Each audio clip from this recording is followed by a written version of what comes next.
Alright, we're back. Sorry about that. I was doing a little bit of streaming earlier today, so I had no delay on, because when you're playing Escape from Tarkov with a delay and trying to interact with your chat, it's not a lot of fun.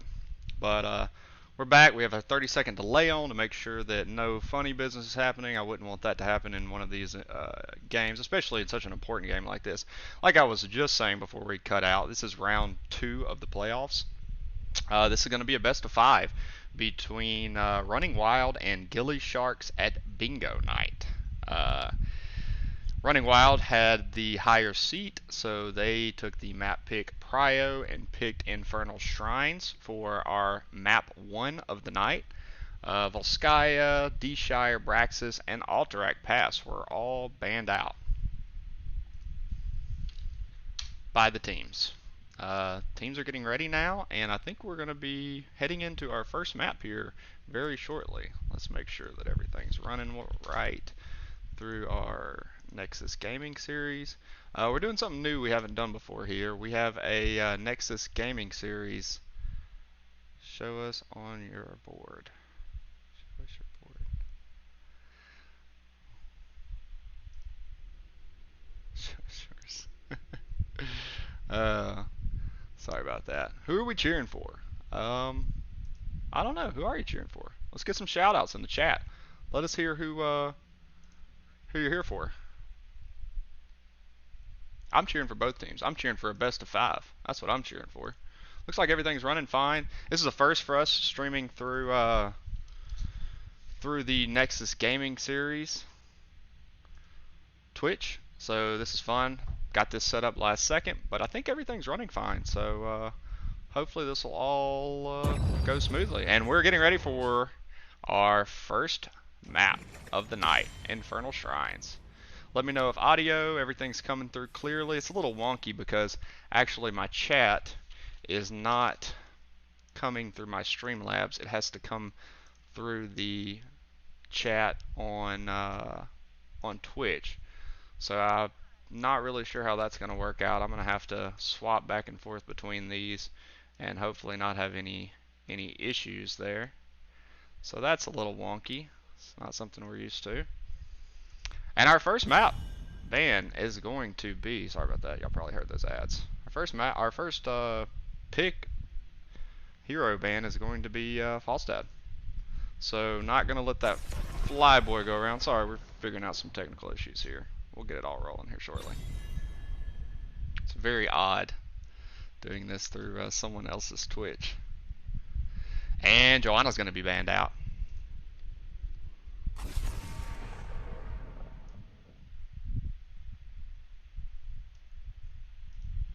And we see the Murden ban. Yeah, so I can't actually see Twitch chat in my chat, which is weird. So I'm going to have to overlap these real quick and get this all set up, and then we should be good to go. Looks like everything's going fine there. Boom. Alright. Our next band is going to be the Anubarak. Yeah, give some shout outs for who you're here to cheer for tonight. Looks like we got a number of viewers in, and Blaze is going to be our first pick on Infernal Shrines. Oh, I see what you mean. Yep. Let's do that real quick. Bam. We'll have to fix those on each screen, but we'll get that rolling. The seats were a factor that I did not consider. Team names need to be switched. Got it. Got it, Hemibo. And we're going to see Anduin and Hager getting locked up for gillyShark. Or actually, is that going to be Running Wild? Yeah, Kairu is the captain of Running Wild. So yep, that should be fine. We have Running Wild on the left now, gillySharks at Bingo Night on the right. And we see the Varian Greymane. So we got a blow up comp coming in for the side of gillySharks at Bingo Night. Yeah, so Running Wild was the higher seeded team. This is round 2 of the playoffs. I believe they are the 2nd seat, so 2 seat, however you want to say that. Whereas gillyShark, I believe, is the 7th seat. I'm torn because I know people on both teams. Hey, that's good. That means you can cheer for both, and whoever wins is a win. What's up, Alpha Rack? Hype, hype, hype. That's what I'm talking about. Alright, hopefully we got all of our technical issues out of the way. We're going to have to do some swapping around on these names as we go along, because I didn't anticipate the swap.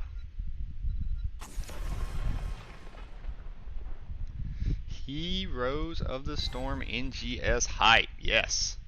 And we see Stukov and May getting banned out. So no snowballs and no lurking arm eating you from underneath.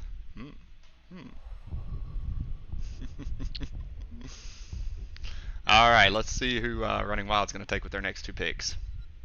Still looking for some beef up front and some damage. Hanzo and Gul'dan. Okay, love to see some Hanzo. Gul'dan's great on this map. What's up, Crizzo?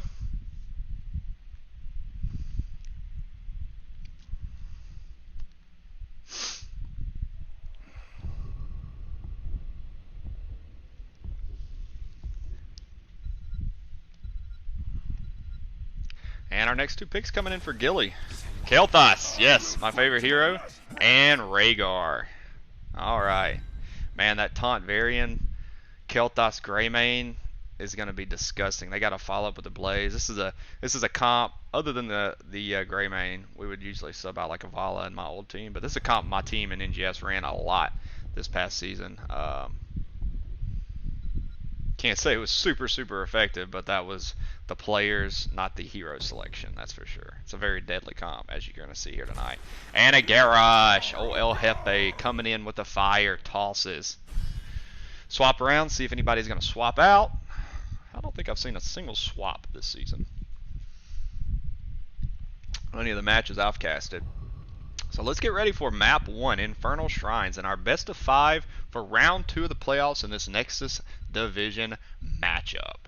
We'll go ahead and move over to our stream overlay. That way we can fix those real quick. Running Wild needs to go over here. gillyShark needs to go over here. Swap these logos up. Easy peasy. Lemon squeezy. Alright. Let's move this out of the way so we can actually see chat. Let's go teams. Alright, we got C1 over on the Hanzo. We've got full on grits on Hogger, Mr. Executive playing Anduin, Ellie playing Gul'dan, Kairu playing the Garrosh.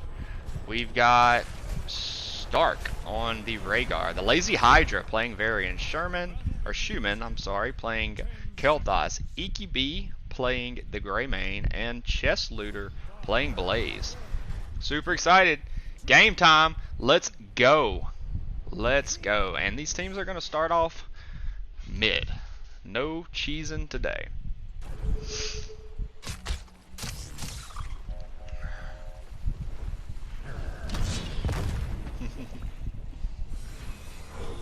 Little friendly poke there by the Varian.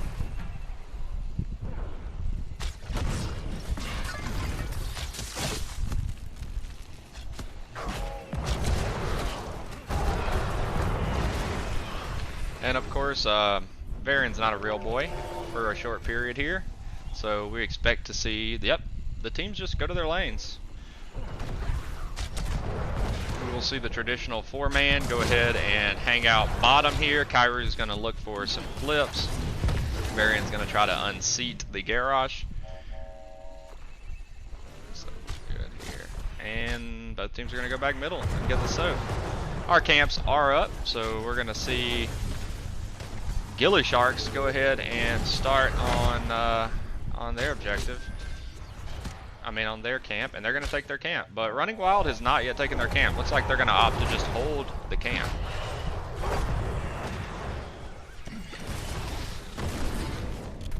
Any facts? Just hit them. The facts are that this is going to be an awesome matchup tonight. That's what the facts are. And we see Running Wild to go ahead and opt to take that bottom camp instead of taking their own camp. They're going to let Yeah, they're going to have to go up and respond. Let Hogger clean this up. Looks like Hogger's going to be double soaking. We would expect that Blaze might be doing the same. So bottom siege camp is taken by Running Wild. Now Running Wild's going to rotate to their siege camp. See Hogger cleaning up mid here a little bit. And he's going to leave it now because he does not want to miss out on soak top. We see Running Wild grab the siege camp on their side of the map and finish cleaning up the siege camp that was pushing in from gillySharks. Now Running Wild's going to go posture and see if they can get a kill here. They're not going to be able to get one on the variant, however. And maybe get some cheese damage here because, yeah, Stark's positioning right here to take that bruiser camp just probably 15-20 seconds before the shrine hits. Hogger's now going to not rotate to his camp.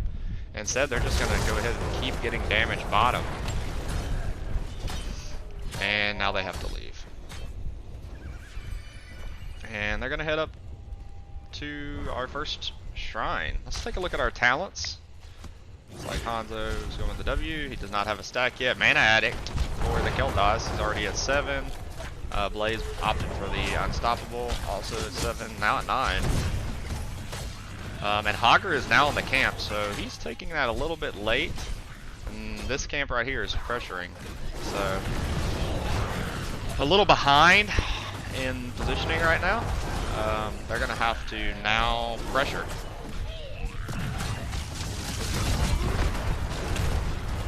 And maybe that was their plan. Hogger comes in with a big slap. Slap, slap, slap. And now they're going to start working on the objective. But it's 28-12. You would expect that with their range, they would be able to clean up. But chest looter is now low. They're going to have to be careful here. Taunt comes out. Let's see if they're going to be able to get a kill here. I think I need to turn down this game volume a little bit. Not sure how it's going to look for you guys. Kyra's really low and on fire, and he spreads the fire, and it looks like Hanzo's gonna die! Yes, Hanzo dies, and the blue team, Gilly, and it looks like they're also gonna be able to get Hogger here on the kill. Oh, man. Yeah, he's dead. I was gonna say, maybe if he could catch a spin back into them. So we're gonna see the first Mortar Punisher, or first Punisher, which is a Mortar Punisher, go over to the side of gillySharks.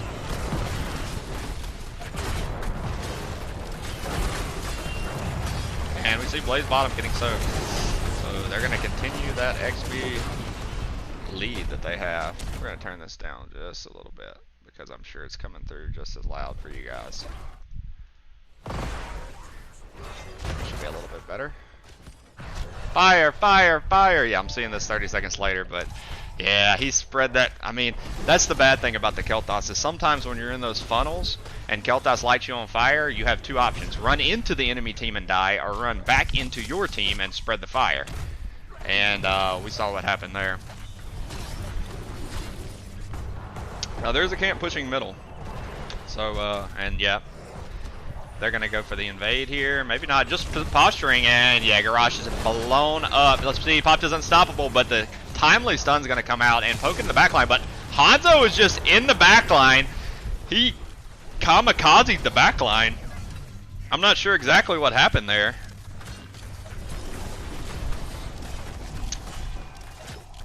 But yeah, the gillySharks are going to be able to invade and take that camp. So right now they've got a lot of momentum in their favor, and they're about a half a level from level 10.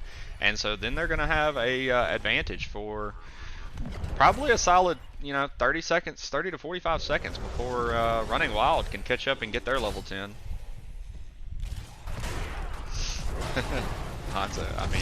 Arian runs into the tower trying to charge in. I call it herpes, but I like that too. What's up, Nugget? And we see the two offlaners getting after it up top. Man, yep, they're looking for a kill here on the Anduin. They get the E from Kel'Thas, but they're not going to have enough damage to follow up. And yeah, we got level 10s in. Let's take a look at those. I see Bunker. I see Ancestral. I see Overpower. I'm sorry. Is that Overpower? No, that's Warbringer. I see Go for the Throat, and Kel'Thas is being a sneaky snake and holding on to his. I assume we're going to see Phoenix, but let's wait and find out. He still hasn't picked.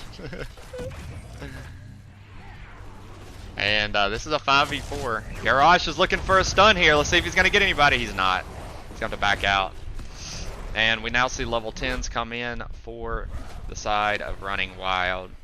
Horrify, we see Decimate, Hortipult, Light Bomb, and Kel'Thas, no, went with the Pyroblast. Okay, so his Pyroblast target is going to be Hanzo, and man, you know, I know what he was doing. He was waiting for Anduin to pick.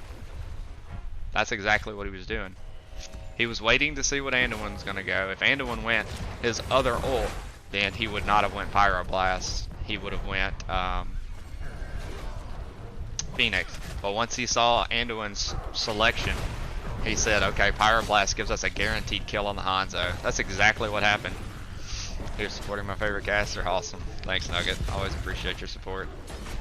And we're going to see our matchup for the next Shrine objective. Hager starts his spin to win.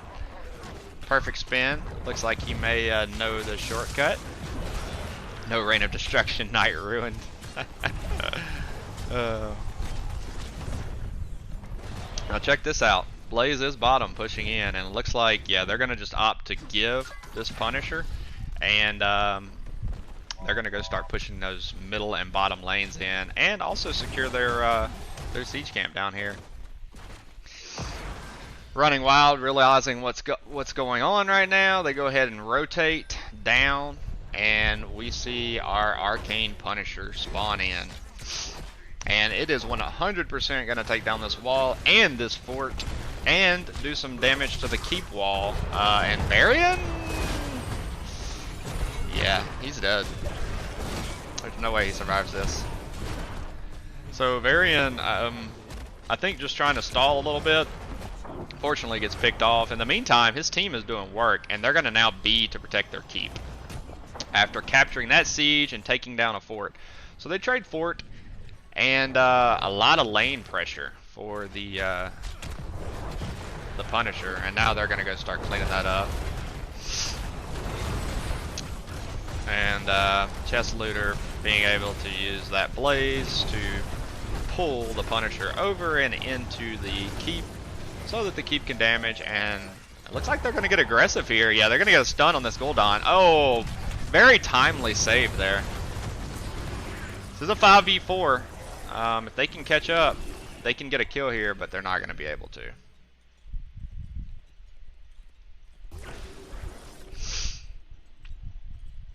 And now we're back at 5v5s. Let's take a look at our talents for all you talent watchers. They're now going to threaten this top fort, and I think they're going to be able to take it down rather easily. Oh, and a taunt comes out, and he's going to be obliterated.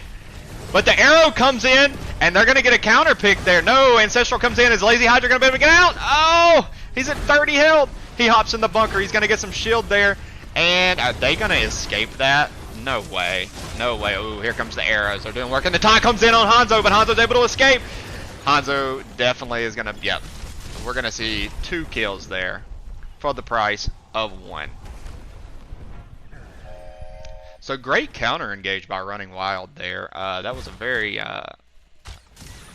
heads up play by C1, using that big dragon to come in and really just chunk the front line a lot, which ultimately allowed them to get those 2 picks. And they're going to have to go down, clean up this lane bottom.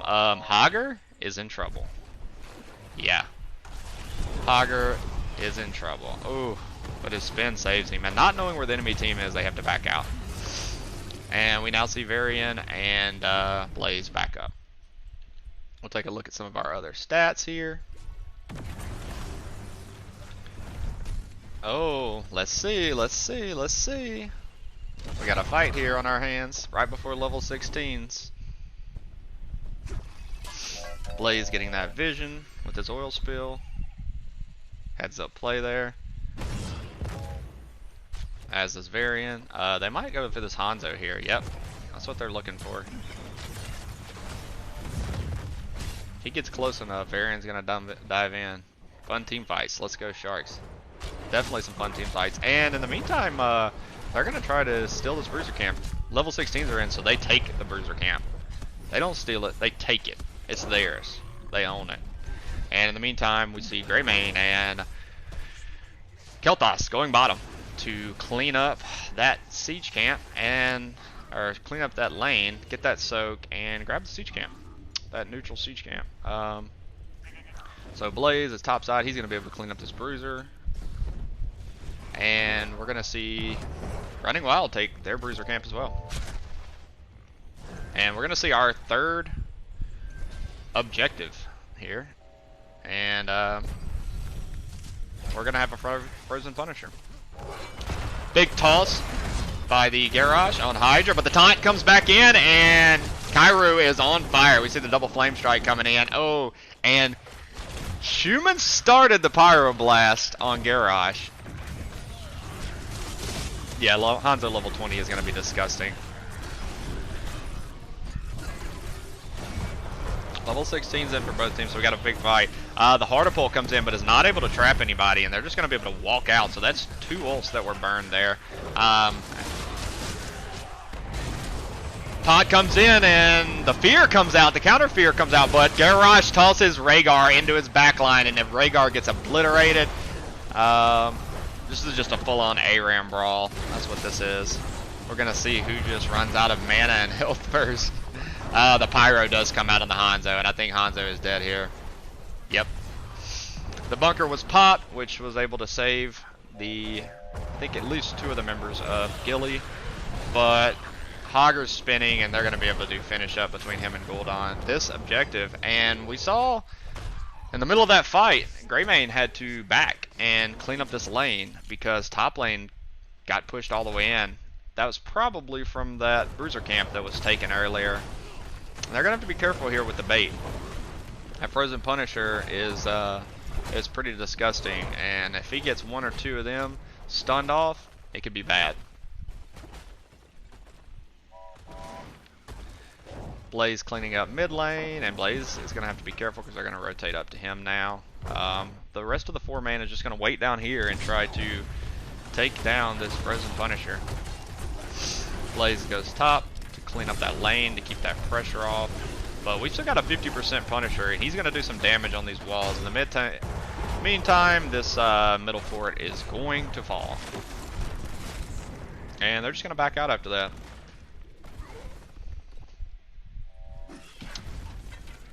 Let's see. Yep, both teams got the same thing in mind.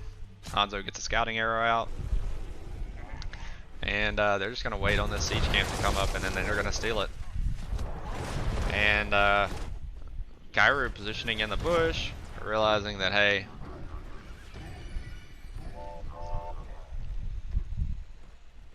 Kairu turning Rhaegar into Air Bud. That's a good one. That's a good one, Alpharak. And Running Wild's going to go and take the bottom siege camp. Their siege camp is going to be up in 7 seconds, so they're turning the map blue at this point. Just keeping the pressure on. Obviously winning in structure damage. Slight lead on soak, so they're going to hit level 20 just prior to gillySharks hitting it.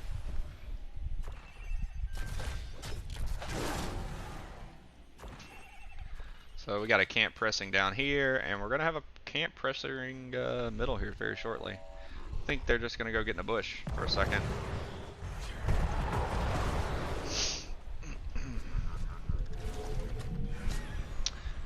Hanzo scouting error. Mr. Executive is backing in the middle of the objective for no reason. Let's see if they're going to take this camp here. They are. Man. Unfortunately, Gilly is just not able to contest all of these camp takes, and are continuously just having to soak. We see the level 20s come in, we'll take a look at those. Unfortunately, they're not going to have long of an advantage, so they're not going to be able to really do much with it. We see Deadly Calm, Censure, Secret Stash, of course Dragon Awakens, and Haunt. And level 20s are now in.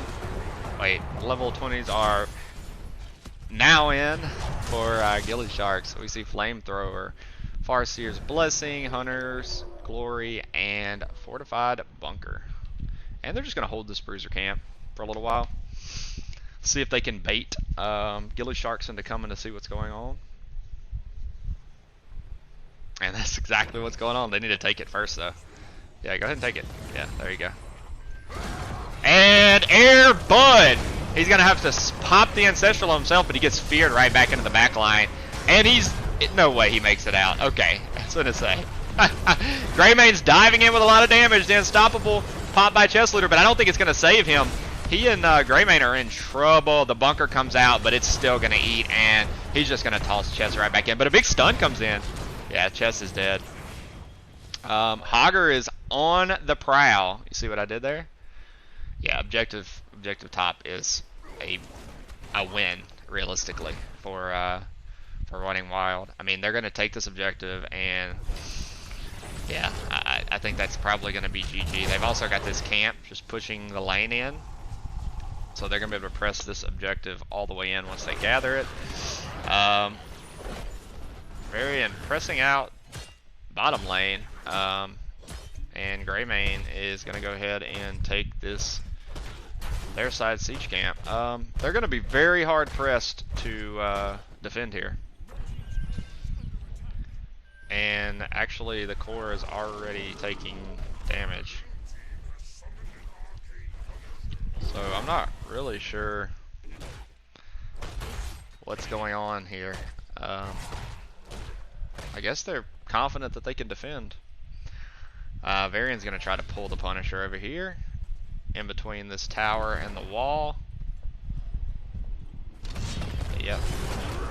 That's exactly what's going to happen. But Varian gets tossed in and stunned and feared and destroyed. The Ancestral was a little late.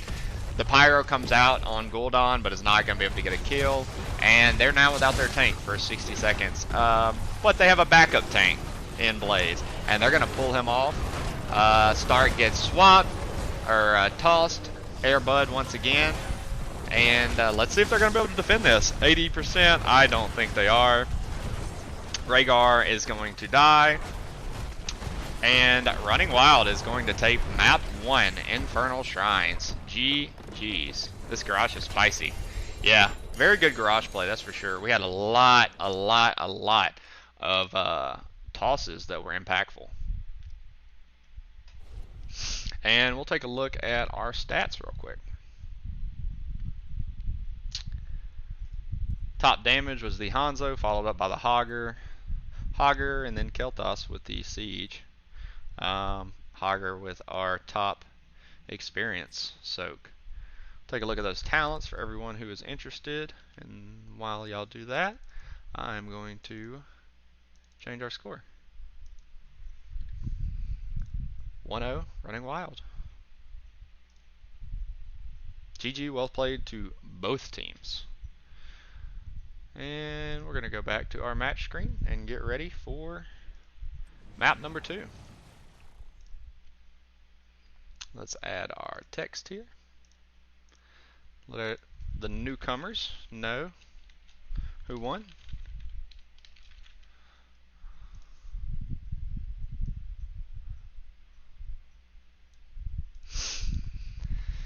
And we're going to have to add new map 4 and 5 as well here shortly. So if we make it there, we could see a three-game wipe.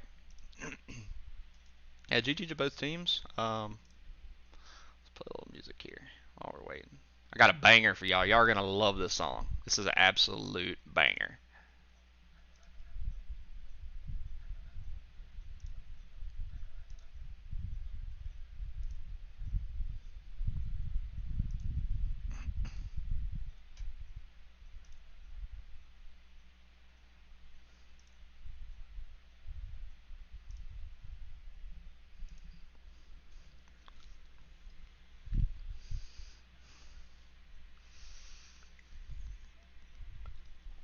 I vote BOE. BOE would be fun. If y'all don't know this song, Go look up the YouTube video for this song. It's hilarious. Absolutely hilarious. It will not be a wasted 5 minutes to watch this video. Just click on over there to YouTube, hit it up.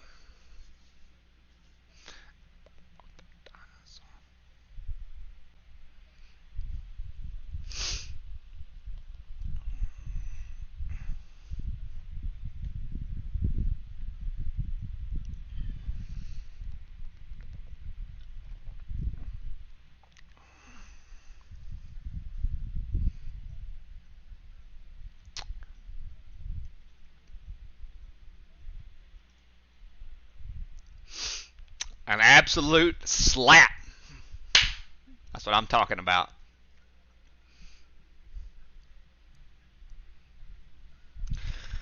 All right.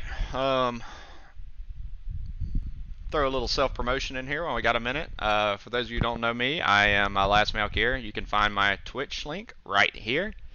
If you have a chance and feel inclined and enjoying the content tonight, go over there, hit a follow, hit a subscribe, and come hang out with us sometime. We cast pretty regularly. Stream a little bit of Escape from Tarkov, a little bit of Heroes of the Storm here and there. So, yeah, hit that if you don't mind. Always appreciate the support. Newer streamer, it's my first season casting, my first season in NGS, so, yeah. Would appreciate any support. Alright. We basically got through all the good stuff. Yes, I love Blink-182, so you guys are going to love Blink-182 tonight. Battlefield of Eternity was incorrect. We're actually going to Sky Temple. Friday night, Dr. Lone, feeling right.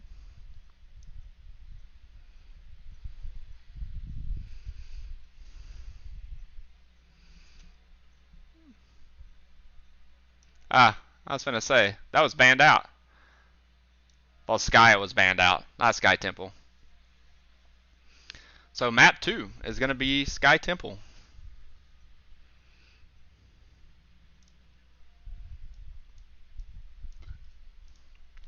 From a payphone. Just so you know, if I'm casting, there's going to be absolute bangers. Nobody likes you when you're 23. True, it is a Friday night. Hence the beer. We're going to swap to whiskey here shortly. After we finish this one.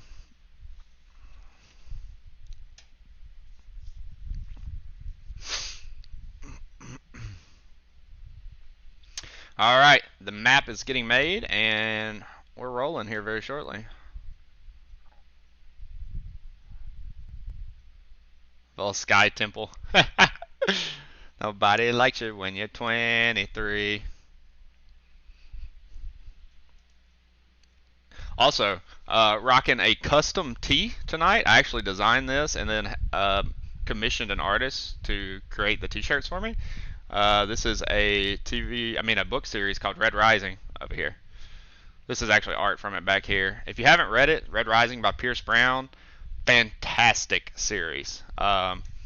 It's kind of got a taste of Star Wars, a little taste of Ender's Game, a lot of Greek mythos, kind of create the world for it. But it's basically a hierarchical class system where slaves are at the very bottom and gold elitists are at the very top.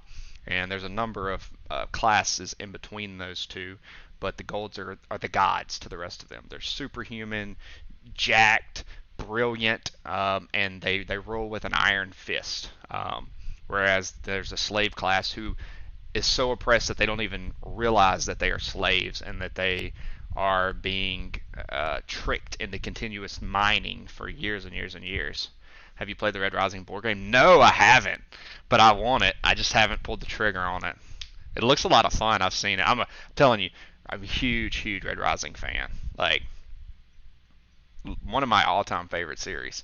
So I need to grab it. But yeah, check out that book series. Pierce Brown, he's a younger author. He's fantastic. He started writing the series when he was very young. You will not be disappointed. I've read it like a dozen times. It's so good. It starts out almost young adult fantasy, but then it really picks up later on because he started writing it when he was young. So you get to see the writer develop, which I think's really, really cool. Looks like our teams are ready. So we're going to be moving in here very shortly.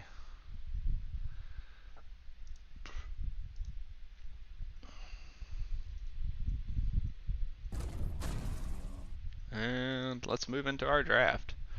We'll fix this real quick.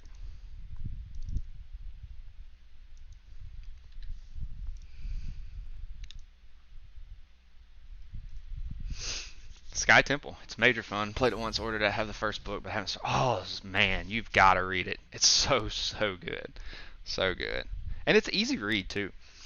I read the whole first book in like 2 days. I could not put it down.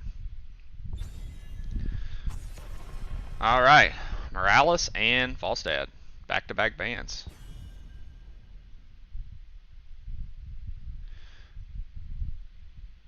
Looks like we got 50 viewers on the stream tonight. So thanks everybody for supporting NGS, Joanna Band. Man, I'm always blown away by the support that NGS gets, but it's very, very, very well deserving. I mean, they put together a fantastic league, so organized.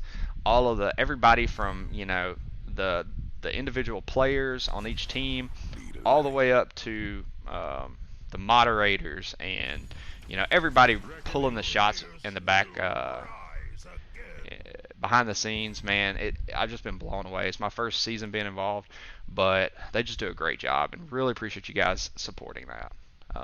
If you haven't hit it yet, hit that follow, hit that subscribe button for Nexus Gaming Series. Make sure you show them a lot of love, because a lot of people put a lot of hard work into putting on these performances.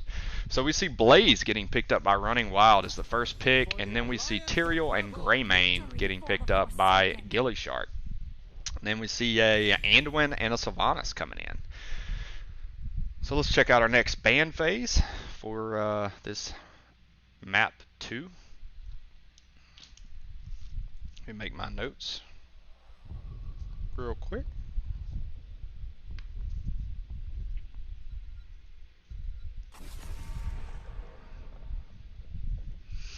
And we see a new bright get banned out.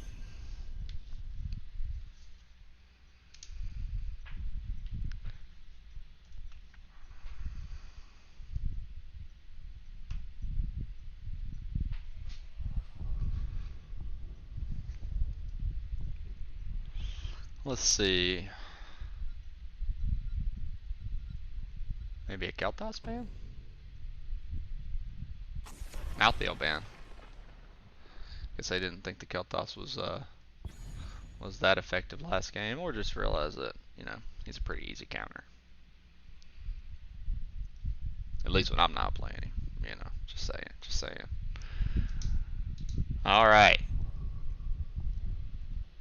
Next 2 picks, we're looking for a healer, some more damage. No Juice Pirates for you. And we get to see an Abathur tonight. So Lucio and Abathur picked up. Interesting. Abathur is really good on this map. A lot of fun. Keeps the team spread out. It's going to gather up that soak very effectively. Nancy 35. Thanks for the subscription. Really appreciate the support for Nexus Gaming Series.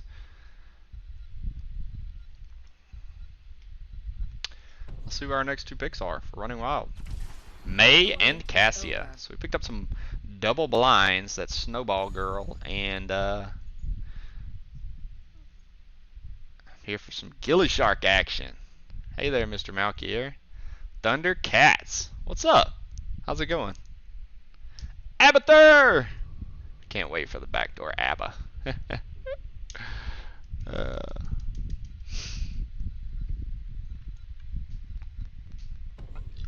about to finish this beer in the middle of a game. That's not good. And the Rexar pickup. Oh, we got time to grab a beer. We'll be right back.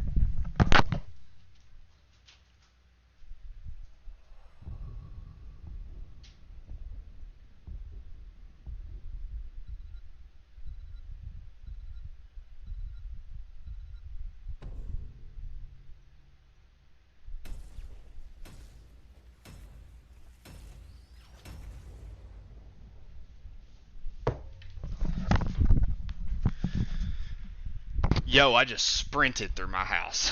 Sprinted. Alright. Let's get ready for some Sky Temple.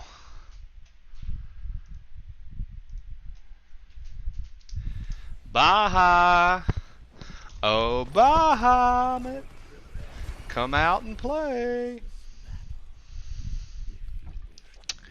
So, we've got Blaze being played by Full On Grits, Mr. Executive on the beautiful Unicorn, playing Anduin. Oh, Ellie playing Cassia, Kairu playing May, and C1 playing Sylvanas. We've got Schumann on the Abathur. We've got Stark on the Tyrael. Iki playing Greymane. Chess Looter playing Rexxar. And the fan favorite, Misha. And Lazy Hydra playing Lucio. Let's go. Map 2 of this round 2 of the playoffs matchup. Oh, and look what we got here. Look what we've got here. A little cheesing. They turn off the tower and start working. Now they're going to have to back up. Now that it's 4v3. Sprinting is good for you. Woo! Got that heart rate up, I'll tell you. So we see Abba hanging out top. We got the 4-man bottom. We got Rexxar and Misha. They're going to double soak along with Blaze. Uh-oh. Will we see an early kill here? No, we do not. I saw Stark starting to get chunked there. Mr. X got his signature Boy King again. And siege camps are up for both teams. It looks like Running Wild is wanting to posture to invade right here. We're going to see Sylvanas have to go clear. So, Blaze is going to have a tough time here. He's going to have to double soak, it looks like, against Misha and Rexxar while also dealing with Abathur. That's going to be a lot of fun. And we're going to see the siege camp taken by Running Wild while gillySharks are going to go ahead and start and take their bruiser camp. We still see Rexxar middle. Yeah, I think, man, I think the pressure is really going to get to Running Wild this game. They're going to be able, Gilly's going to be able to press really, really hard. So I'm interested to see how they handle that. Of course, they have Sylvanas, so they have pretty good wave clear. May's got solid wave clear. Cassia, so-so wave clear. It's not very good. And they're going to have to go down bottom and clean up this siege camp. But I'm interested to see how that's going to work because, and we see Greymane and Lucio top, but this is a 3v2, so I guess they're going to use the speed and kind of natural buffer effect from the bruiser camp. We still see Sylvanas, and she finally takes the bruiser camp here. The rest of her team had to go and respond to that bruiser camp. Good night bot. Good night bot. See Rexxar and Misha now bottom. Fighting over vision here top. Lazy Hydra just playing an annoyingly pestering Lucio. Doesn't really, there's really nobody that can CC him that well other than Anduin. So as long as he dodges those, he should be fine playing this aggressive. And Sylvanas is going to do what Sylvanas does. Turn off those towers and let this bruiser camp buff work it out. And they're going to be able to take down that entire wall with that bruiser camp. And that's the power of a good Sylvanas. Man, such a good utility hero. I'm not sure where Vague's at. He might be lurking around in here somewhere. And this is a 3v5 top. I mean a 3v4 top. Of course we do have a Abathur hat occasionally coming in, but Abba looks like focusing on bottom lane press. Misha and Rexxar are going to be able to sure up the mid lane. I think we might see a kill here. Yeah, Greymane is definitely, yeah, Kairu was waiting on that dive in. And they're just going to back out now. Good old-fashioned brawl right here. Stark is very low. He's going to get some healing from both Abba and Lucio, though. And they're going to just press them off of the objective and get some of that last-minute value out of it. But Stark is low and out of mana, so He's not able to do much. Yeah, I think Lucio's in trouble. Ooh, the speed boost saves them there. That was fantastic. And yeah, looks like Running Wild is going to take up the last bit of that. So using Misha to... Small mistake, but Sky was banned. Yeah, not Temple. Exactly. Look at Alarak. I mean, Alpharak. Alarak. Alpharak coming in for the save. We still see Abathur down here hanging out against the Blaze. Keeping pressure on that bottom lane, capturing Soap. And we're going to see Running Wild go ahead and rotate to their siege camp. Yeah, sorry about that Hemi bow. I must have misheard on the bans. And looks like Running Wild's now going to rotate over and try to pressure the siege camp on Gilly. Teriel's rotating down, as is Greymane, but I think they're going to be a little bit late. And Misha! Misha dies, and they're going to be able to secure that camp. Now you would think they would just back out here. They'll have double camps going. That's going to get melted rather quickly, but it gives a little bit of time for this other siege camp to come in and for Sylvanas to turn these towers off. And yeah. Misha dives in and gets a stun on Sylvanas, but she's going to be able to sneak out of there quickly. Kyra's low, as is Misha. But Kyra gets juiced back up by the Anduin, and they're just going to walk away after getting a little bit of value. Cassia's in trouble. She gets moved back by the Lucio, but she gets a big boost of health from the Anduin. Is going to be safe here.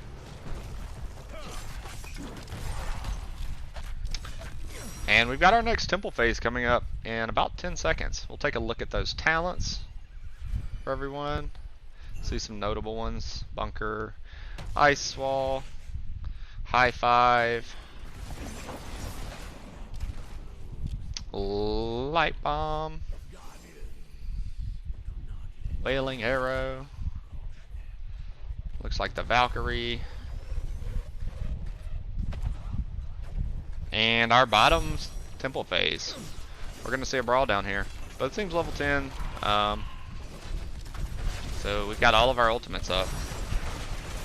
Misha doing some zoning there, but they're going to come in from behind, and it looks like, yes, big light bomb comes in on Kairu, but they turn right around. A Valkyrie, that looked like a 2 or 3 man Valkyrie, but the Ice Wall comes in and actually traps 2 and cuts off the rest of the team from their escape. Sylvanas is in a lot of trouble. Greymane's pushing in the back, and the front line turns. Oh, actually, that was a clone. We didn't see that. Oh, Misha dives in, and I think Misha's going to get the... No! Anduin is able to save Sylvanas, Sylvanas, Cassia, and Cassia's able to secure the kill.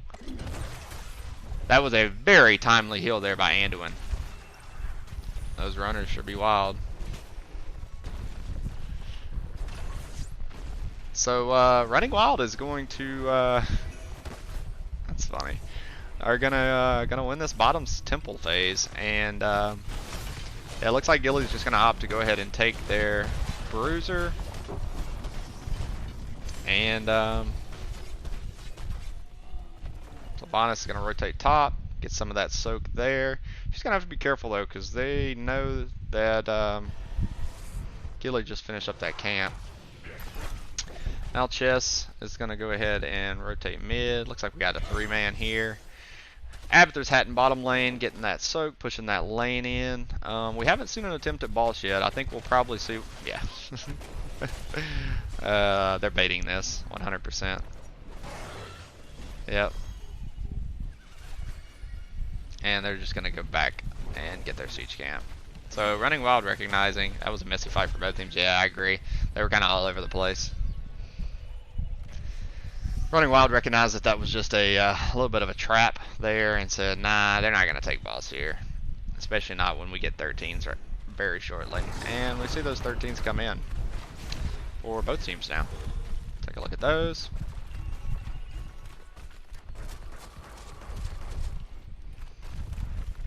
Take a look at some of our other stats here for a second. Looks like Sylvanas leading in hero damage at the moment. Kyra's in a lot of trouble. The Ice Wall comes out and is able to get Misha, but nobody else. But kind of cuts off the rotation for the team. So a defensive Ice Wall. And now Gilly's going to go ahead and clean up that siege camp. We see Abbott, they're keeping Blaze's hands full. And we're going to see our next temple objective come up in 22 seconds. We're going to have a 2 temple objective phase, mid and bottom.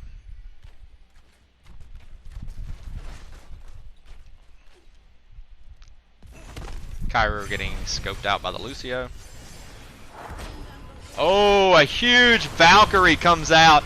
And are they going to get a kill here? They're going to get a 2-piece. They're going to get a 2-piece chicken. No, Lucio's too fast. They're only going to get Misha. They almost got a 1.5 piece, I guess you should say. Well, if anybody's going to die, Misha's the one you want. Poor Misha. And it looks like Blaze is going to get picked off here. Yeah, Greymane dives in, but Bunker comes out. Is going to try to buy a little bit of time. Oh, wow, a great save by the Anduin. Mr. Executive has made some plays tonight on Anduin. Shout out to him. And Stark's going to keep this soak coming and maybe rotate bottom here very shortly. No, they see the level 16 advantage. So oddly enough, you know, oh, are they going to try to take this boss here? No, they're just baiting again. I'm interested to see the stats after this game, which we can look at them here in a second, but these teams just keep wanting to fight. So I hate to go peep them. Okay, let's take a look at that.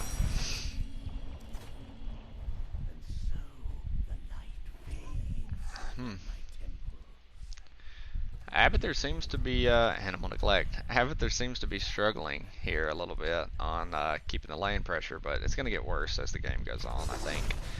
Or more favorable for him, I should say. And we're going to see the Vibe Man kind of go ahead and try to, oh, Sylvanas! She took the double wave, though. Yeah. Oh, a 2-man Ice Wall. Bunker comes out. They're taking tower damage, though. And Kairo's going to dive in, and that's going to be a 3-man Light Bomb on the slide. But they're just going to turn right around. The tower does fall, but Lucio's very low. Trying to juice the team up while staying safe.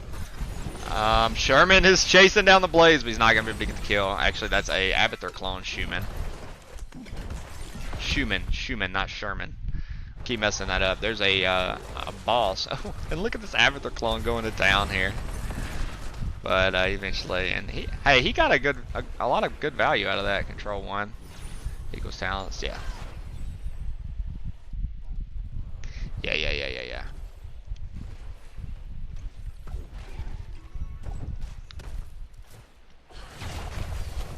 Got a lot of value out of that. So, anyways, there's a boss for an Escape from Tarkov named Sturman, who I killed today, by the way. Boom. So I keep messing that up with Schumann. And both teams are going to take their bruiser camps about 20 seconds out from the next temple phase. Another 2-piece temple phase, mid and top. Both teams just making sure that this boss doesn't get threatened here mid while they are away. We didn't even open our next beer yet. And they're going to try to sneak this boss just prior to the objective phase. Yeah, they're going to get it. Running Wild has no idea what's going on right now. And Misha's also holding the middle objective phase. They're wondering right now, where is the team at? And now they realize. So that was, man, that could be disastrous right there with that boss pushing in. They don't have the team to go respond to that, really. They're going to 100% lose their keep. Bottom to that boss. And yeah, here they go with their bees. I was waiting on that. So we see the middle objective phase, all of it go over to the side of Gilly, and the top objective temple phase, all of it goes over to the side of Running Wild. Look at Lucio here. You better watch out. Blaze hits a charge on him, and he could be in trouble, which I guess their 2 damage dealers are bottom, so goes to show what I know. 4-man rotating mid. Actually, the whole team. Because look at Schumann just hanging out over here. He needs to get in the bush. Yeah, there we go. And now they're going to just posture middle. See if they can get a gank here.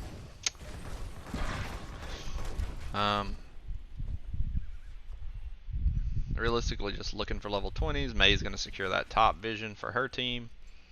And they're going to go start scoping. They would like to fight before 20s, I would think. Yeah, and now we're just in the waiting game. Team is rotating. And a two-man blind here.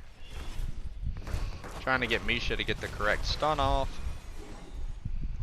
And they're going to wait. Getting some good top lane pressure, but Abathur's getting good bottom lane pressure here. So they're going to have to go respond to that. And they back off. Let's take a look at those level 20s as they come in.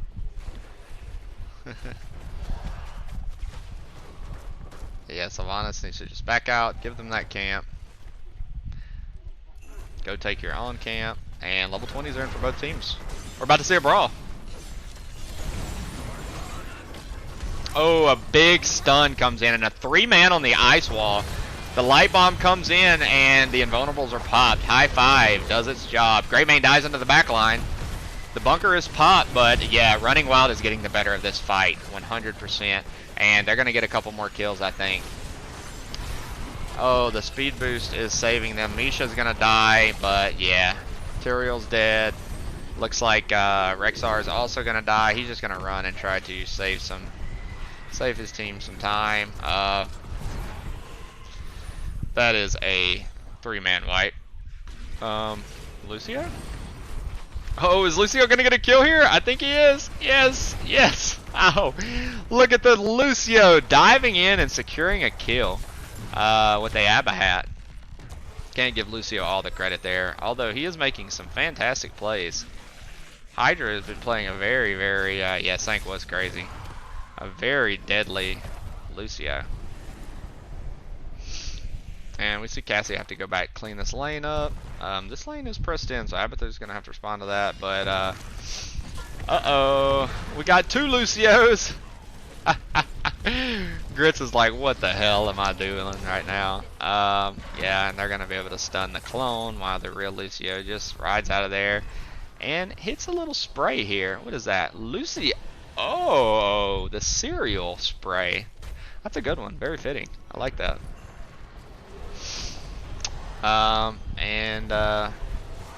Blaze hitting a long B-step. Mighty suspicious.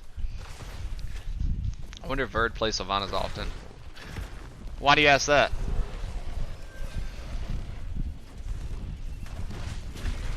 And Gilly turning back on the pressure here. And they're going to be able to pressure them off of the objective and get some value. Man, this is a good game. I don't know about y'all. I'm enjoying this one. The ice wall comes in. It's going to be able to get Greymane. Let's see if we see another light bomb.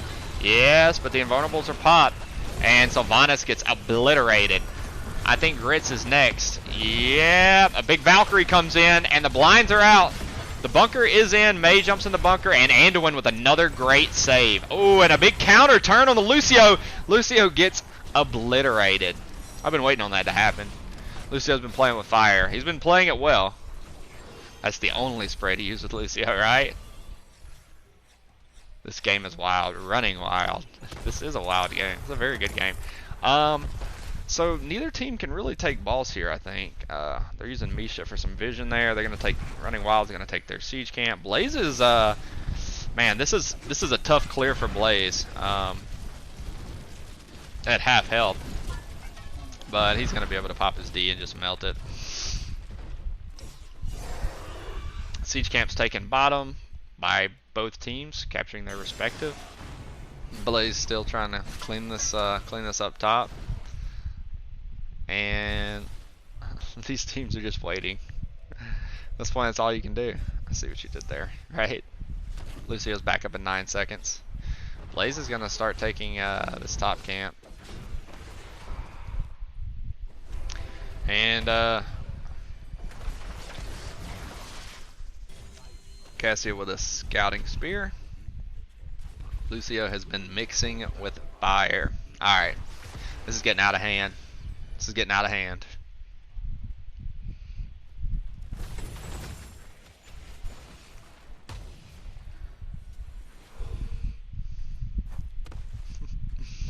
Now we're just waiting. Our next simple phase is up in 5 seconds. We're going to see Rexar and Misha rotate top. The rest of the team is just hanging out here. I mean, a 19-minute level 22, 20-minute level 22 boss is just disgusting. And both teams recognize that.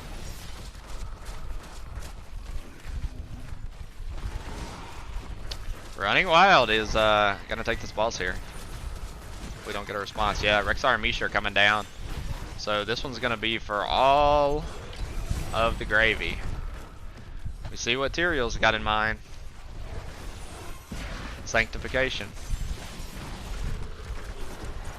And here they come. The Valkyrie misses.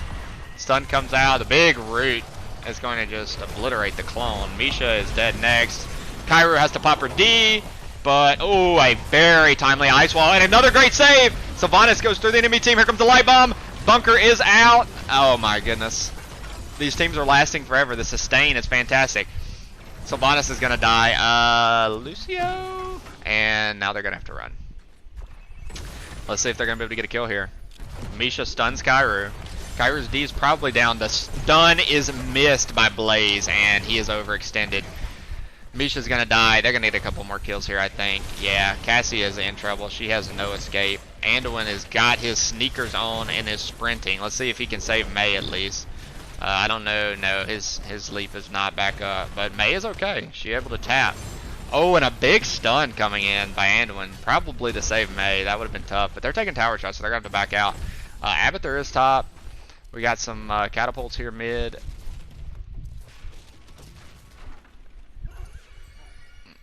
Yeah, I agree. Running Wild is bleeding out.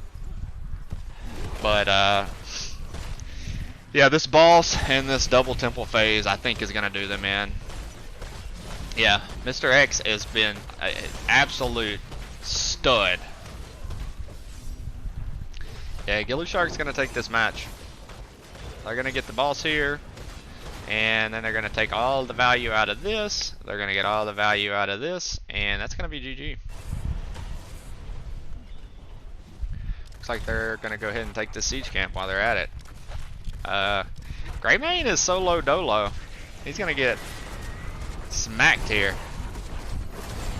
Yeah, I don't know that that was worth it, honestly. But it doesn't really matter. Because they can't defend this boss and this temple at the same time. So GG over to the side of gillySharks. It looks like we're going to go to at least 4 games. Great plays. That was a fun match. A lot of back and forth. These teams definitely like to brawl, which I am a fan of. GG's for the side of gillySharks.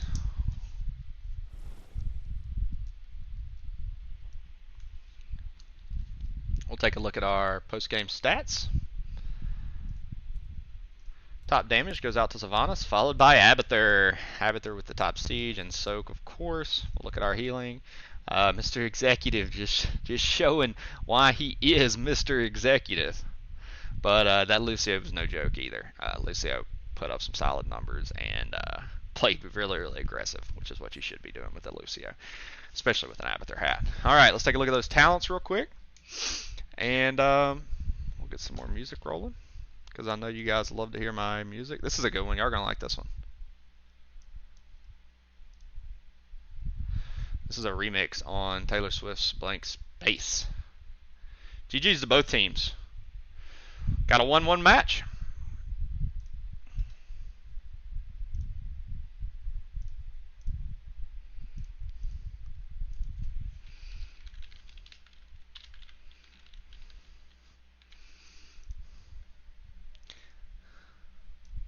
All right, we're going to take a quick break so I can go to the bathroom. But I'm going to leave this. Actually, I'm going to change this over here. I'll be right back.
Alright, we're back. Looks like we're going to be going to Tomb of the Spider Queen for map 3.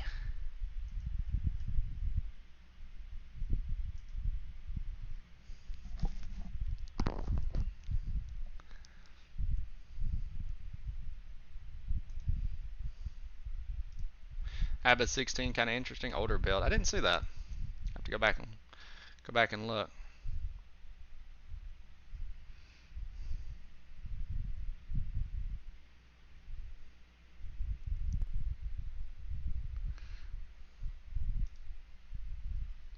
Anyone else's eyes go directly towards Tychus' glasses?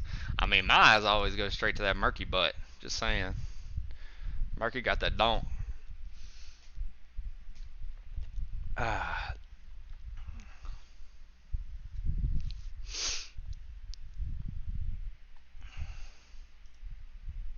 And looks like our teams are getting the match together. Probably a couple people take a break for a second.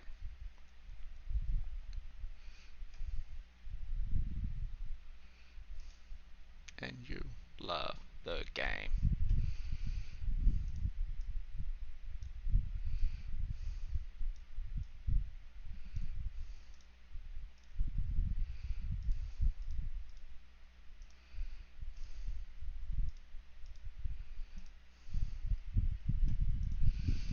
My drinks are empty. Be right back. We can't have that now. Hope everybody's got a drink. Hope everybody had a good week. I did. Unfortunately, I was home for the last few days due to COVID. But good week nonetheless. Hope the rest of you guys had a good week. T-Swift version is obvi incredible. Hey, I agree with you, Harkin Giants Bane. T-Swift do be slapping. Big T-Swift fan. At least her early stuff. I really liked her early stuff. Got some more Blink for you. Yeah, hope everybody's got a good drink, had a good week, chilling out. It's a Friday night. We're all relaxing, you know, kicking our feet back, enjoying some good NGS matchup.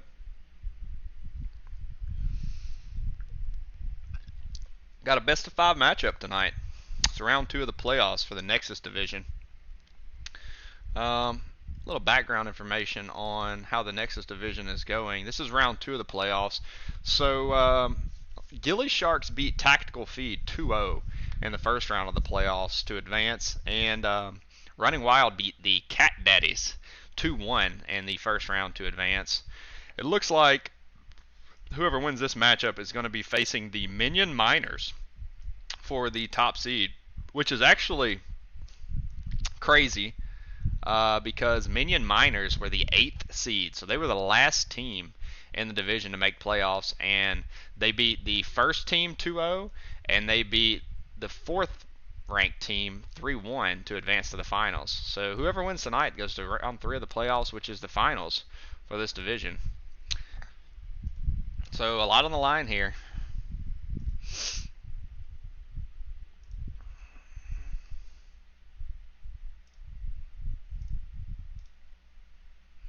Those of you who don't know who I am, my name is Last Malkier. I am a NGS caster, streamer, and a Heroes of the Storm enthusiast. So if you wouldn't mind, go over to my personal page when you get a chance. It is twitch.tv/LastMalkier. Drop me a follow. We're working towards our goal for the month. Obviously, this is the last day of the month, so I think it's the last day of the month. No, there's 30 days in April. That's correct. So we got one more day. So we got plenty of time to meet our follower goal. If you wouldn't mind, go over, hit me a follow. Really appreciate the support. And if you're not following, click right over here. Click follow and subscribe on the Nexus Gaming Series Twitch page. They deserve the support. Looks like our teams are ready, so we're going to be launching here very shortly into map 3, Tomb of the Spider Queen.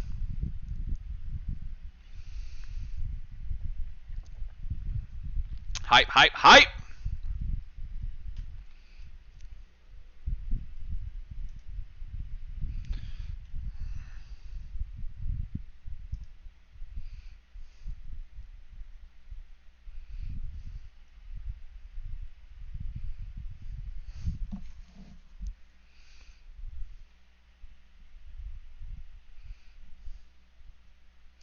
And here we go.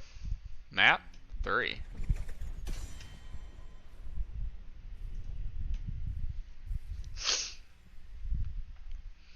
Working on a special surprise for EWE's finals.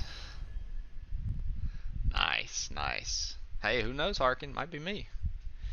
Might be me. Let's move over to our draft screen. gillyShark at bingo night. Gets a big 1.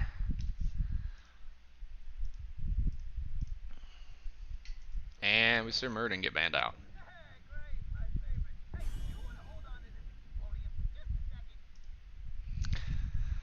Lighter Rum gone. Thanks for the follow. Just got the notification on my Streamlabs. I don't think it's going to pop up on this stream. Maybe just on my Streamlabs, but really appreciate the follow. I don't know why the rum's gone, but sounds to me like you need to replace it.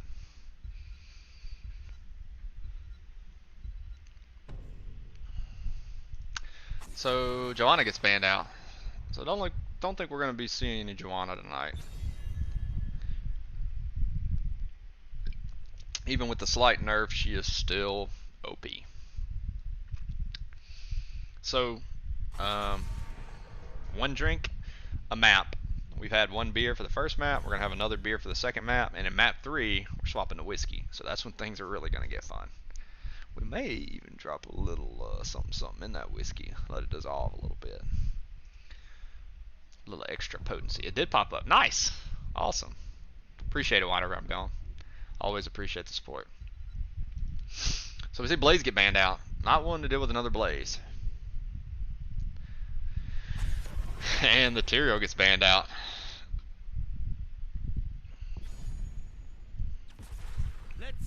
And we're going to see the bird riding dwarf, Falstad, get locked up by Schumann, not Sturman.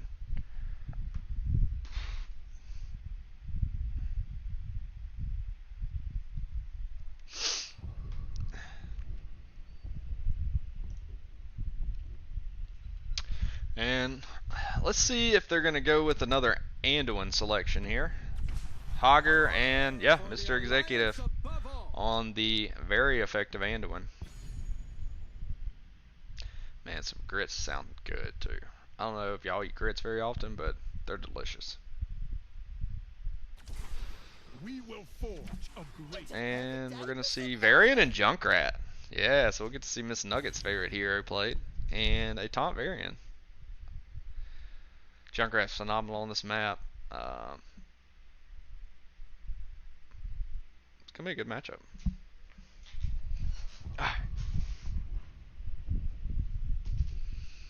Next ban phase is here. So who's gonna get banned out?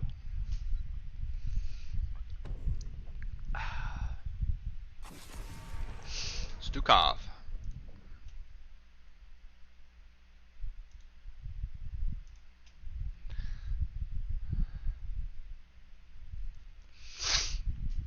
Man, I wanted to do a little something to try to get some subscriptions rolling for NGS.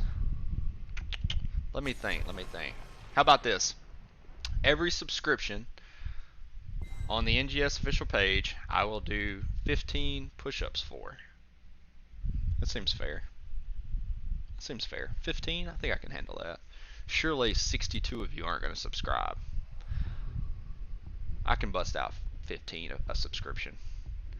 We're doing it for NGS, man. Doing it for NGS. If you got that Twitch Prime, drop it on NGS. If you'd rather drop it on an individual streamer, go drop it on somebody else. By all means, I'm not trying to tell you where to put your Bezos bucks, but I think it's a very deserved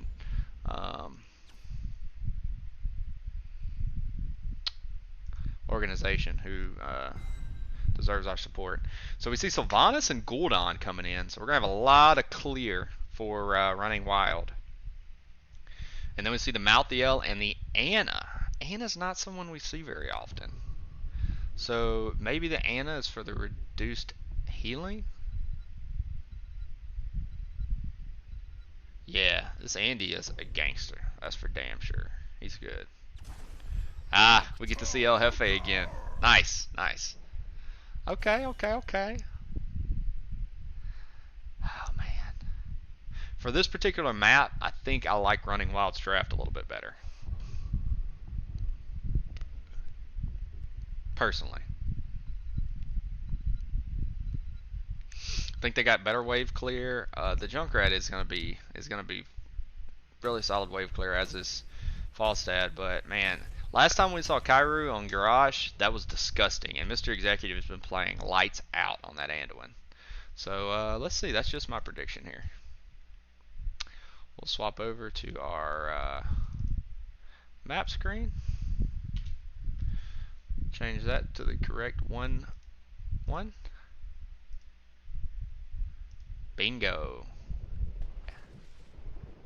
We playing bingo, Hector? Hell yeah. What's up, Hector? Welcome to the stream.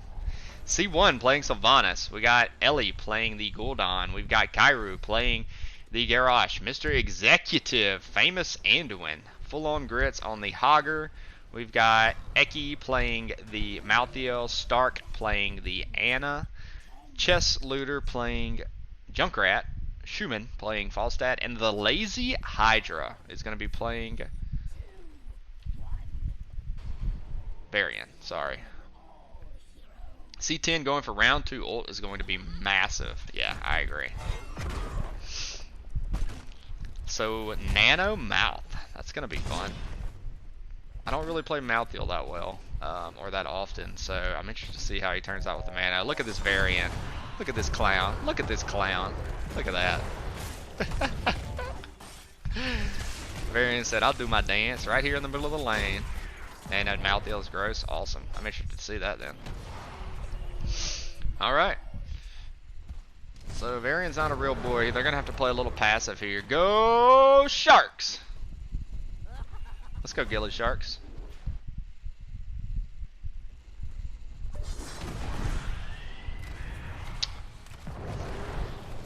Malthael just hanging out in the vision, making sure he keeps an eye on those rotations for his team. And is now going to go bottom and counter the Sylvanas. See Hogger spinning over here, trying to take on this camp, which he has no problem doing by himself. Junkrat and Ana are going to go ahead and take their bruiser camp. Anyone have a bingo card? I wish I had a bingo card. I love to play bingo. And we see Iki down here solo. You have to be careful because Garrosh is coming for his cheeks. And he just slips out of there. Running Wild's going to go ahead and, yeah, they're going to send Hogger down to start their camp. Garrosh is just going to kind of hold on to some vision for him. Make sure, Actually, Garage is just going to leave. And leave him down there to his own demise. But we see the camp get demolished by the wall in the favor of Gilly, and now they've got their own camp pressing. So Gul'dan's gonna have to wear this down, which he will, no problem. He's gonna have a little pressure down here between the Hogger and the siege camp. I think he's gonna fare fine though. And we've got a 17 gem turn in over to the side of Gilly. We'll take a look at our talents. Maybe RW will have Bingo's card by the end of the night. Look at our talents there. Kairu is turning in. Her 8 gems. We're not seeing Sylvanas turn in though. Okay, now Sylvanas is going to turn in. Junkrat's trying to stall from distance. Gets the trap. 28 to 20. Varian is a real boy now, so they're going to be looking to take that advantage when they can. Maybe on the Gul'dan up here. Yeah, that's what Lazy was thinking. But a miss on the Sleep Dart. We got some trouble down here. Sylvanas. Yeah, she's going to be able to escape, as is Hogger. So thought we might see a kill there. Unfortunately, they're not able to secure any CC to do so. And slight turn-in advantage over to the side of Gilly. They're going to be at 44 now. No, Kyrie is going to be able to zone out. Taunt comes in on Garage, and Varian just walks away.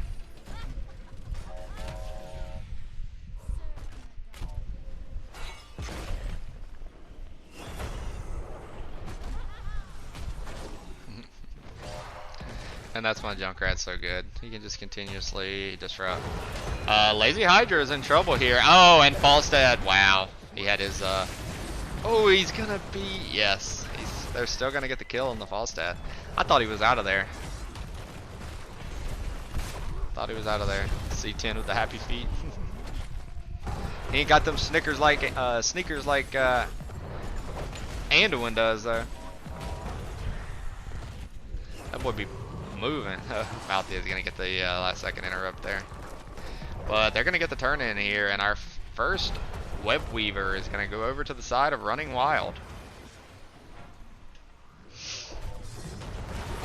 And they're gonna pressure bottom now. Malthiel's the only one down here. This is a 4v1. The rest of the team's gonna have to rotate all the way down from top. Looks like they're gonna come in on the back. Yep, that's exactly what they're gonna do. Varian's looking for a target here, but he is kind of solo dolo. The rest of his team backed out or went around the safe way, and Hydra is taking a lot of damage, but he's gonna be able to back out safely. And the spider arrives. Bird was not the word. But this mid fort is definitely gonna drop to the spider.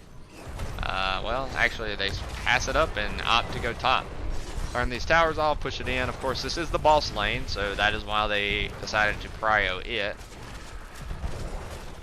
Kairu holding on to the mid rotation, and Junkrat. Oh, great bomb there by Junkrat to be able to boop himself out of danger. And they do secure this top fort. 5-man's now going to rotate bottom. They have about a level lead here, and they're going to just try to go ahead and finish off this fort. Just needs one sneeze. Oh, that could have been bad. If they'd have got a better boot, that Gul'dan could have been in no man's land.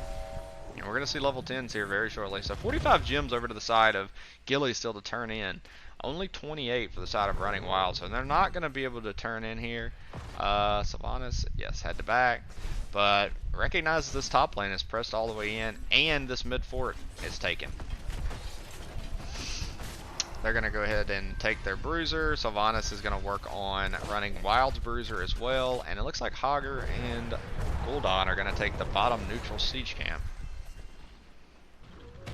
Our level 10s are in. Let's take a look at those. I see Light Bomb, I see Wailing Arrow, I see Hortipult, I see Taunt, and I see whatever the hell that is. Horrify, yeah.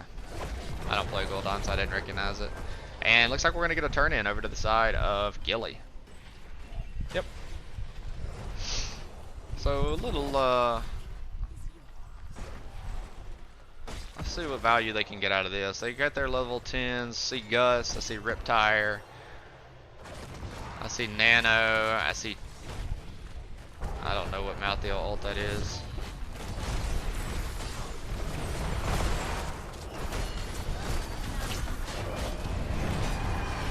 Oh, a huge gust. And they're going to get a 3-man with a Riptire. They're going to also kill Garage and a 5-man wipe. Wow, what a ballsy dive in and gust by Schumann. That was a fantastic play. Just set his team up perfectly. And they're going to get a lot of value out of this Web Weaver phase because the entire enemy team is down. They're going to take this fort. They're going to definitely get this wall. Junkrat's going to go top and going to ensure that this fort gets taken and gather soak up. He needs to be careful here, of course, because he is solo dolo. And he just boops himself out.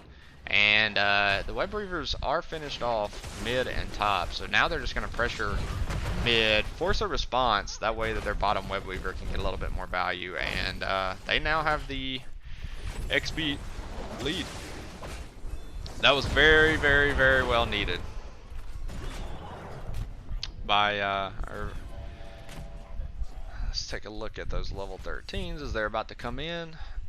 Yeah, that was the momentum change that that gillySharks needed. Yeah, Gust is OP, that's for damn sure. Those Gusts either either game changers for you or game changers against you. Oh, a big wailing arrow by Sylvanas, followed up by the Fear, but unfortunately they hit Varian, the one target they didn't. And Garrosh in a lot of trouble here, but they're not going to be able to finish off the Garrosh, I don't think. Yeah, instead, Sylvanas dives in the back line and kills Anna. Junkrat's going to die to... These teams are just trading at this point. And the disengage by the Gus. Oh, Sylvanas is just... Man, that Sylvanas dive in on the Anna was phenomenal. So they trade 1 for 3. Good plays there over to the side of Running Wild. That fight seemed like it could have went either way at any second. But the man, the ballsy dive in by C1 was great.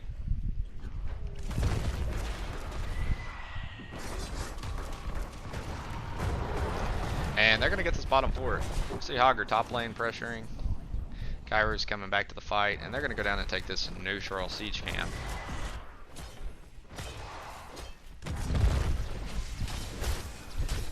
Kairu holding zone for Hogger to turn in the 13. They've got 46, but Gilly has a full turn in here. Lazy's got 32. Let's see, I think they're just going to try to stall as long as they can. Yeah. C10 means business. You damn right. Some fantastic Civ plays.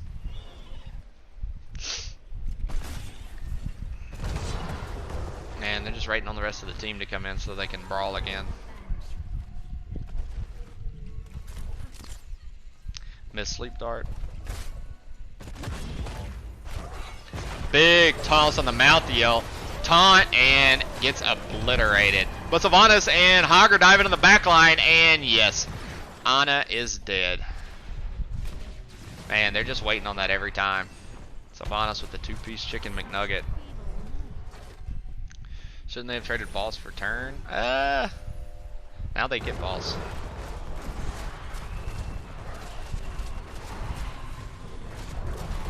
And no turn.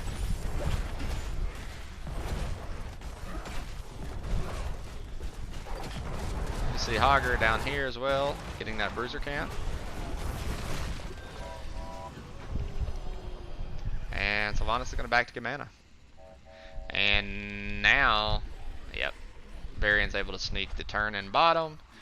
But they're going to have to deal with this Joker up here top. And that keep is going to get pressured. Bruiser camp does get taken by Gilly, so they're going to get a little added push value mid, which is basically just going to stall out mid and give them... Kairu's definitely going to be focused big time, I think, but if the rest of the RW can follow up like that, it'll be good news for them. Yeah, they're definitely trying to blow up the tank, and while they're doing that, Hager and Sylvanas are just diving in the back line. I mean, Anna's, as we all know, a risky healer because she has essentially no mobility to escape. And if they dive her back line and nobody peels for Anna because they're focused on destroying the garage, well, she's going to die every time. She does have a little sleepy. So, yeah, that turn-in was effectively no value. They basically got their lanes pushed out a little bit and stalled out the boss, who did not take the stop forward, so that's good news for them. Hager's about to be in trouble. Here comes the taunt, but he hits, oh, he's able to bounce off, and he uses his Hortipult. I think he's going to be able to escape to his team. He does. Very heads-up play there by Grits. I don't think he meant to go back into his loot. It's kind of just how it turned out. Oh, Gul'dan gets slept, but Anduin with the big save and a big chunk taken out by the Riptire. Hager's going to be able to just spin out of there once again. So, again, Mr. Executive coming in clutch. After the incident, tell me more. Tell me more. Gotta know about the incident. Alright, let's take a look at those level 16s. Hey, Nugget, don't you love this Junkrat build?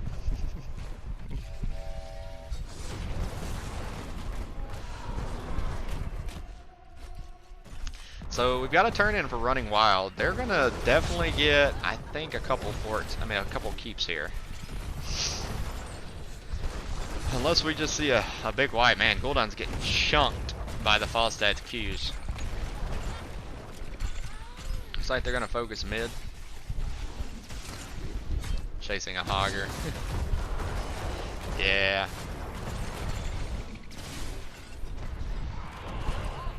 We see Malthael top. The keep does get turned off by Sylvanas, and she's just gonna keep doing that. Sylvanas gets slept though. Don't think they have the ability to dive and get a kill here. They're too concerned because this is a 5v4 with Malthael being top missing. Okay. Well, they're able to defend top keep at least. They're still going to lose mid. There's too much pressure, and they got to split to go defend bottom. Level 20s are going to be in very shortly to the side of running wild. Oh, and a huge gust, but it missed, and Falstad is in trouble. No. Maybe not. He's going to be able to run. And now they're on the chase. Let's see if they're going to be killing Kairu. No, Garrosh tosses. Oh, and Sylvanas dives back in. She's going to get the kill. Yes, but the light bomb misses. And Falstad comes back into the fight on the back line and is picking them off left and right. Sylvanas gets another kill on Malthael. Garrosh is dead. The Lazy Hydra. Let's see. I think, no. Instead they're going to turn and kill. Wow. Falstad escapes. No, Sylvanas is still chasing. Wow. That was an awesome fight there. This guy named Malpharact or something just hardcore comboed Verd. Since then, he barely plays Sylvanas. Man. This Alpharact guy just bullying people. What a bully. Nugget said, no, I don't, but each their own. So they go ahead and take the siege camp. Level 20s are now in. We'll take a look at those. Sturman is going to be able to turn in here. They have 74 gems, so they're going to get our next turn-in phase. They're going to have to go deal with bottom here. It looks like they're a little worried because level 20s are in, and they just don't want to get caught in a bad position. What an insane fight. Holy moly. Yeah, y'all are just seeing that one. It was a very good fight. And so Gilly's going to go ahead and take their bruiser camp, get that soak bottom, clean up bottom siege camp. Oh, look what's going on up top. Let's see if they're going to be able to respond. They are going to have level 20s. They just need to run up. They obviously don't know that they're there, so they think they're in a bush somewhere, I'm sure. That's going to be a problem for them. They do turn in, but this boss is going to be pushing in, and it's going to secure this keep. This is a sneeze, so they're going to need to get as much value. And looks like Running Wild is going to pressure top, finish it off, and let's see if they're going to look for a kill here. Are they gonna try to play on this boss for a win?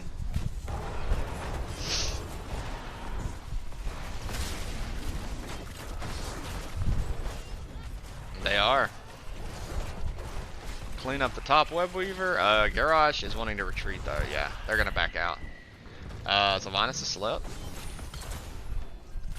Yeah, they're not gonna be able to get a kill here. So Running Wild's just gonna have to back out and go clean up these waves. Level 20s are in for both teams now. I think this gust is gonna have a big impact with the wind tunnel buff on it at 20 in this game. We'll see. Take a look at our stats real quick while we have some time. Especially in this funnel right here. They actually just gust them out. Mr. Executive's in a lot of trouble, but he light bombs himself and is going to be able to escape. Wow, Mr. Executive with the... Oh, but Malthio's able to finish off the kill on him, and I think Kyrie might be dead too. Let's see. No. But Hager is in no man's land. I don't think they... Yep, they do have a ton up, but they're not going to be able to finish the kill off. So, able to secure one kill. I was kind of sus about that that wind tunnel. It seemed like it did more harm than good. They were kind of funneling right into them. But hey, they perhaps just didn't want the fight right there. Ended up getting a kill out of it on Anduin anyways. But we have a pause. So we'll swap over screens real quick. That way, it looks like we've got some lag going on. We'll let them clear that up. We don't like to give anybody any scouting information, depending on how long this pause lasts. But yeah, the wind tunnel was a little interesting. They were able to secure the kill regardless on the Anduin, but Malthio had to dive in deep to secure it. But he's back up, so they ended up working out in their favor. 18 minutes in, we've got about a 3/4 level lead for the side of Running Wild, but the map is decidedly in their favor right now. There's one keep that basically needs to be sneezed on, and then Running Wild can go core. I can't believe Anduin lived that long. Yeah, that light bomb really really saved him there for a second. I thought he was going to run out of there, but he kind of looked like he turned back in, and the minute he turned in, Malthio dove in, and you know, he was in trouble.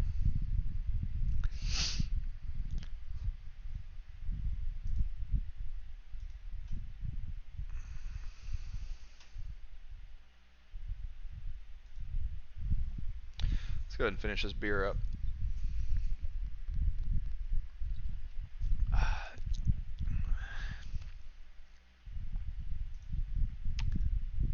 God tier.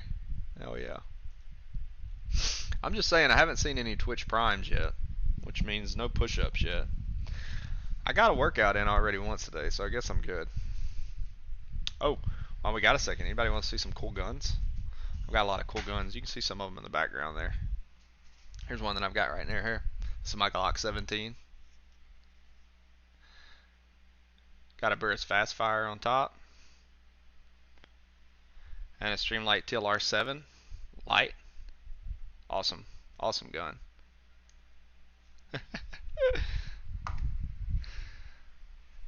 Alright. Both teams are ready. So we're going to launch back into the action. Boom.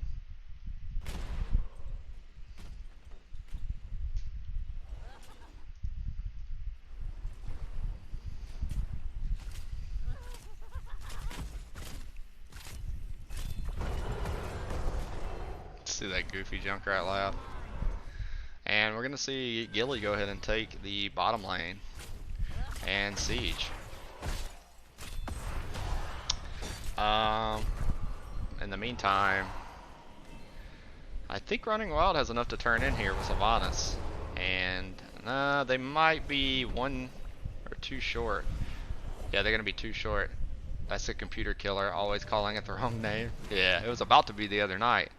And look at Gilly just kind of hanging out over here in the bushes. They're not really sure where Running Wild is, and they're about to see him because Running Wild's about to finish off this keep. They just send Sylvanas in. Oh, but they're going to be cut off on the retreat. Yep, here we go. Kairu gets taunted. But a counter light bomb comes in. Gyrash throws him, and it's going to be a two-piece kill. 3. The wind tunnel does come out. Let's see if Hydra's going to die. I think he is. Hydra dies. They're going to get 3 kills there. And that's going to be GG.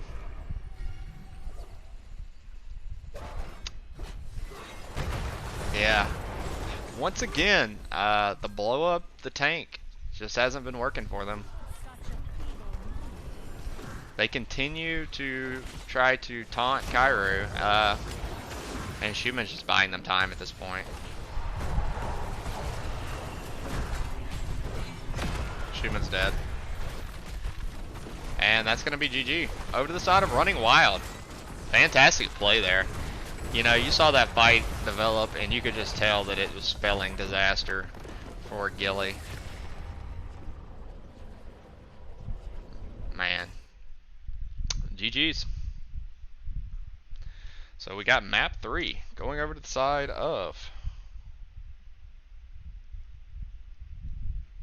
Running Wild.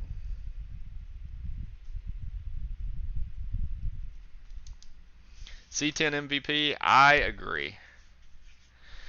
Junkrat booped Garrosh with light bomb into his own team. Yeah, that was untimely. Sometimes that stuff happens though, you know. Can't anticipate all of it. Just is unfortunate. Junkrat followed by Sylvanas with the top damage. Sylvanas with the 7-1. We see him Junkrat and Malthael. Yeah, the 7-1. I think we could definitely award the Sylvanas with the W there. And then Anduin with the man, that's unfortunate. Over double heal. Take a look at those talents. Felt like Ana was just kind of in no man's land a lot of the time, getting dove in on the back line, so that is unfortunate. Bet they banned some Silver Garage. Yeah. Alright, let's go back over to our match screen. And we will add our winner, Running Wild.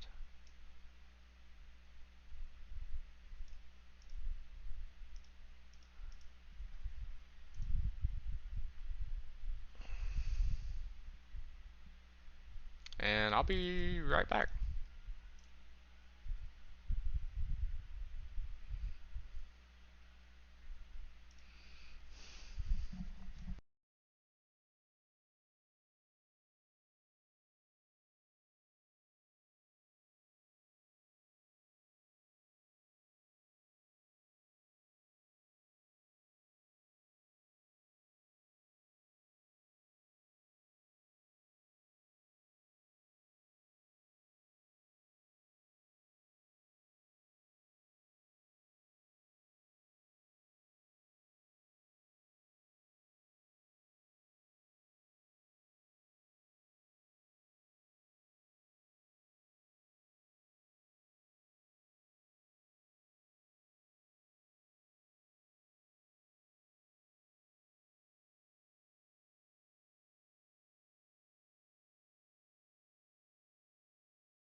All right, we're back. And map 4 is going to be Battlefield of Eternity.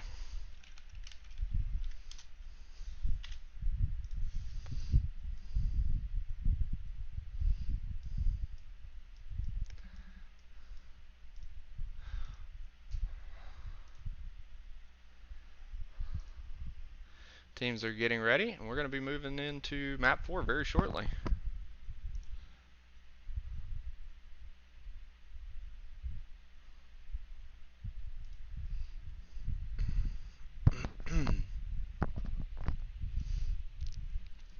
Had to go grab a nice glass of Derringer, Red Rabbit, I think is what it's called, or Rabbit something. It's a delicious glass of whiskey. A buddy of mine actually got me this. It's very good.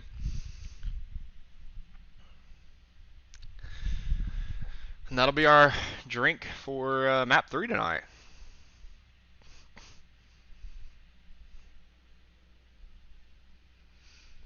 And has arrived. How's everybody doing tonight? I'm doing great. What about you? Insider knowledge about C10. It's a Parasite Eve.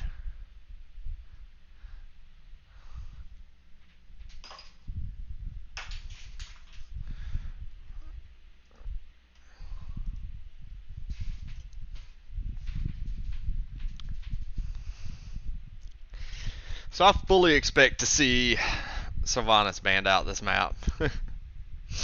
Which, if that's the case, we may see the Hanzo from earlier, I believe.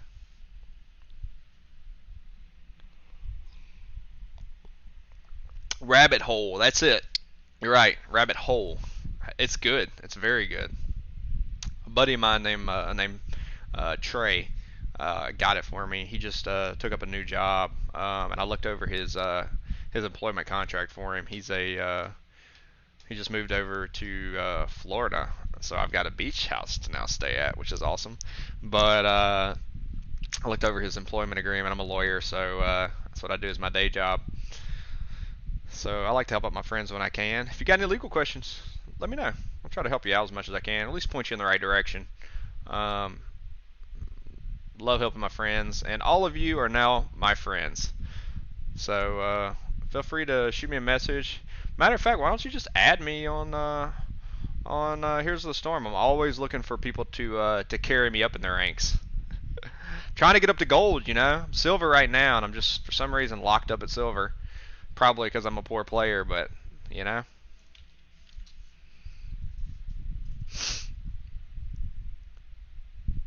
Last Malk year, 15-16. Malk, after further investigation, I'm not sure that is a murky butt. I think that is his head. Could be wrong, though. But that ain't his tail. Let's go back and look. Nah. I'm pretty sure that's a murky butt. Yeah, I'm pretty sure that's a murky butt. Alright. We're into our draft.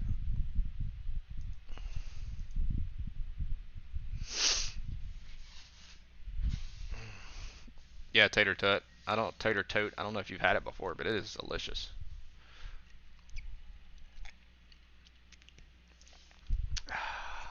Alright, Battlefield of Eternity. Map 4. Let's fix this.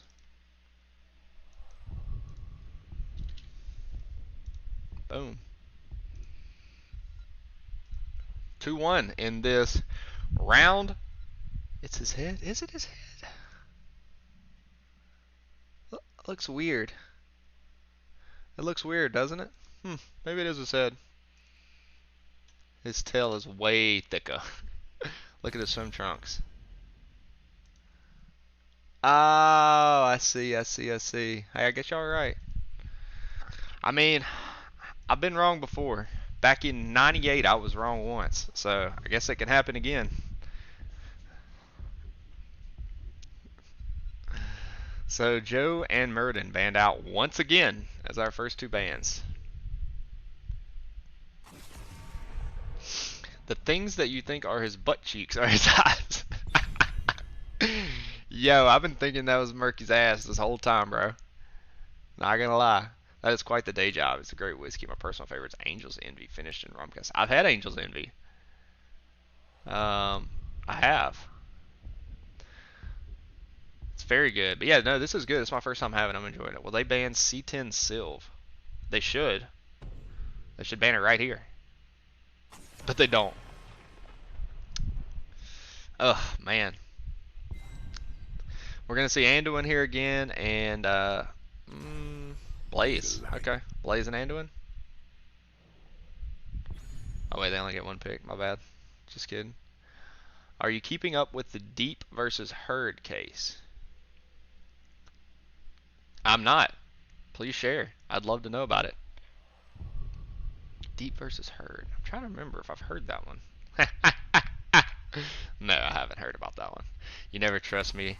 98 ROFL. Yeah, I was wrong back once in 98. I feel like that's a story. 5 bruiser comp incoming. Yo, that would be wild if we had a 5 bruiser comp. Stukov and Raynor.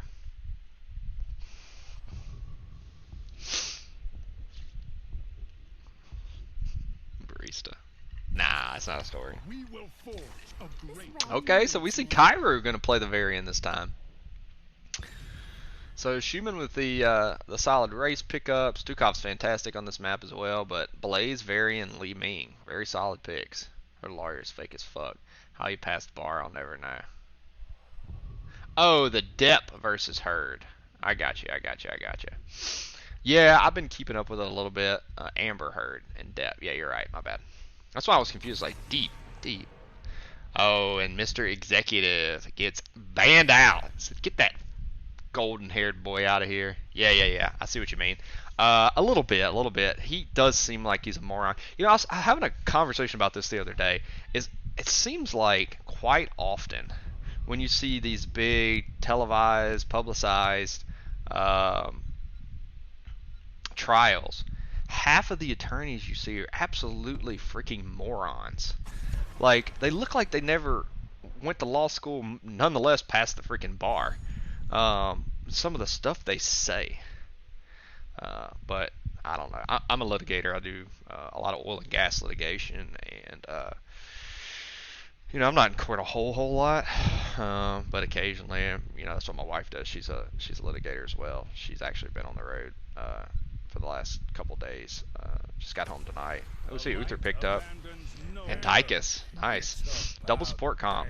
That'll be fun. Maybe a main tank Uther actually, because Lazy Hydra's been playing their tank, so that could be fun to watch here tonight. But yeah, anyways, I think some of those big publicized, I don't know how those lawyers got those gigs. Really. It seems like a doofus. An absolute doofus. Alright, and the Sylvanas gets picked up again, and Mr. Executive said, let me show you my Lucio.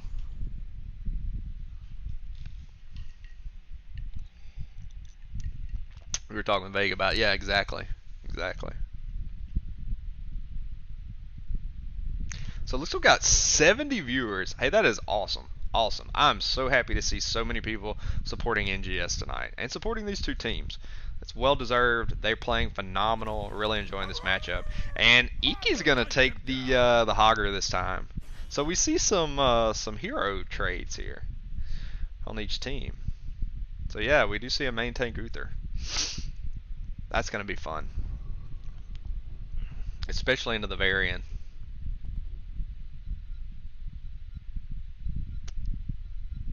Alright, let's get ready for map 4 of our round 2 of the Nexus Division Playoffs. This is a best of 5, so we could technically see a whole nother game. I'm a big Tychus fan. Yeah, this is gonna be a lot of fun. I like these drafts here. Let's fix this.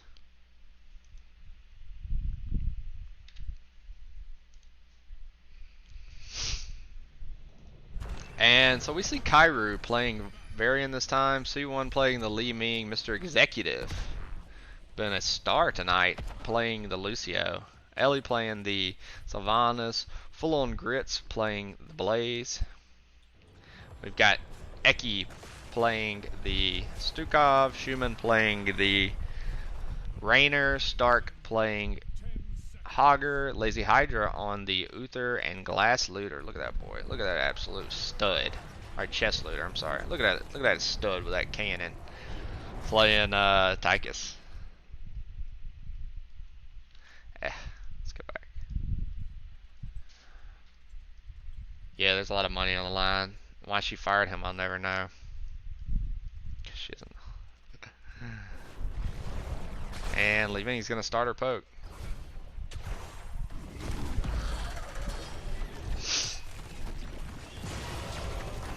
Yeah, I feel like Tychus is one of those heroes that really can just fit everywhere in every comp, and is just a reliable hero, especially into this.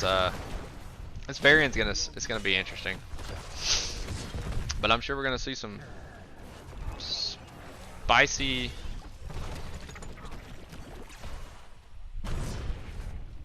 Let's go bingo! There's Bahamut. I knew he was lurking around here somewhere. Big fan, Bahamut. I got to catch some matches with you before. I'm not sure if you remember, but dude, honestly, you're the reason I started casting. Really enjoyed your content. Love what you do for the hero scene. Oh, and Varian's diving in. Kairu, let's see, the orbs are here. They're gonna try to contest this objective. Iki's definitely low. Schumann's also low. They're gonna get a 4-man wipe here. Yes, yes, yes. Chase them down like the dogs they are, Lucio. 4-man wipe. Awesome. They had the 5-man down here to contest that, and now they're going to use that Sylvanas in this siege camp, and they're going to do some damage. Anyways, Bahamut, yeah, you're the reason I got into streaming. Really enjoyed the content and what you were doing for heroes. So I was like, you know what? I want to give this a try. This seems like it's going to be a lot of fun. And here we are. Now I'm on the big stage in the NGS Twitch. They gave me access to the official Twitch. That's how much NGS trusts me. Yeah, yeah. I could say I'm pretty important. Just saying, just saying. Just kidding. I just appreciate the opportunity. It's been a lot of fun. I enjoy this so much. It's fun just to hang out, have a few drinks, meet some new people, man. NGS has been so cool and so good to me this season. I've met so many awesome people, so I really appreciate everybody who puts in all the effort to keep it up. I say this a lot, but it really has been cool to me. I've met some really good people on here. Got some really good friends that I've met on here. And we see an early take on the Bruiser. Now we're going to see Running Wild go ahead and transition over to theirs. And in the meantime, Gilly is going to get in position to start racing on this Immortal phase. They've got the Rainer and they've got the Tychus and the Stukov, so they're going to be racing very well. Of course, Sylvanas and Li Ming have pretty solid race as well, but they're not going to be able to outrace this Rainer long term. That's exactly what we see happening. Kyron going down and zoning out a little bit. GG, game's over. Oof, C10 with the resets. That's, oh yeah, you are just seeing that fight. Go next. Alright, and we see the stun come out on the Lucio. Kyra's just trying to buy her team some time here. Going in with a taunt. But they're still melting, and Sylvanas and Li Ming are trying to keep up, but I don't think they're going to be able to. They may even get a kill here. Yeah, they're going to try to target this Blaze. No, they're not going to be able to. The Lazy's going to have to back out now. So our first Immortal is going to go over to the side of Gilly, aka Bingo. gillyShark's at Bingo Knights. Such a mouthful. That's what she said. Oh, I don't think I could say that on this, but I did. Alright, so we're gonna see the 4-man go. This is about maybe a 1/4 shielded Immortal, so it's not gonna do a lot of damage. Early Immortal, of course. They're gonna not even get a wall here. That's unfortunate. And now Hogger is top, feuding with Blaze. Kind of stalling that lane out.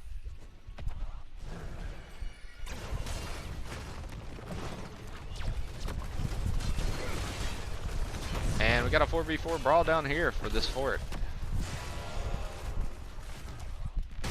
The taunt does come out on Raynor, but he's going to be able to self-heal and push them back. Let's take a look at our talents here.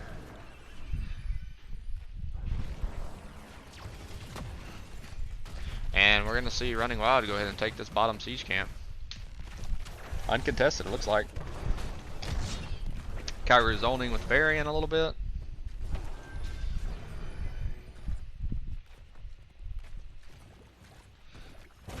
They quite close for an AA versus Mage comp. Yeah, that's true. Ooh. Yeah, Varian's dead here. Chest just melting Varian. And man, that was quite the counter. Uther got taunted, but then they turned right around and just melted the Varian. That's what they're gonna do all game. That lurking arm is just gonna be disgusting on that Varian dive.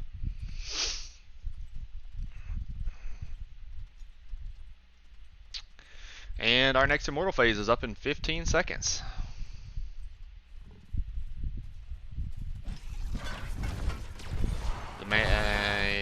Schumann's gonna rotate up and help Stark out, clean this camp up. And they're just gonna wait to race. And the taunt comes out, and I think Uther's gonna get blown up here. Yes, he gets bumped back into Varian. No way he survives. Okay, yeah, they're gonna finish that kill up. And they're going to look for more here. But Tychus comes in and starts melting Varian. So 5v4. Level 10s are going to be in very shortly for Running Wild. So they can start racing. And, oh, the taunt comes in on Tychus. I think Tychus is dead here. The lurking arm comes in and may save him. Let's see if he's going to be able to step out. Yes, he does. And, ooh, big orb coming in on start. Takes a lot of damage back-to-back by the Li Ming combinations. Grid's going to rotate up and clean up that siege camp. Lucio trying to keep Kairu up, but he's just getting constantly peppered. But they're able to go ahead and win the halftime show with Sylvanas and Li Ming, and they're going to go down, clean up bottom, and finish off this tower, maybe? No, they're going to leave it. Yep, and it looks like Bingo is going to rotate over to their bruiser camp. Level 10s are in. We'll take a look at those. Level 10s are about to come in for Bingo as well, so they need just a little bit more time. Catching Varian in the bush here, but unfortunately they're not able to get the combination off on him. I'd expect to see maybe Odin, Divine. Yeah, we see, and we're gonna see Running Wild win the next objective phase. We'll take a look at those. So they come in, Shockwave, Odin, Hyperion, Flailing Swipe, and Divine Shield. Yeah, I think that's definitely the talents that you want.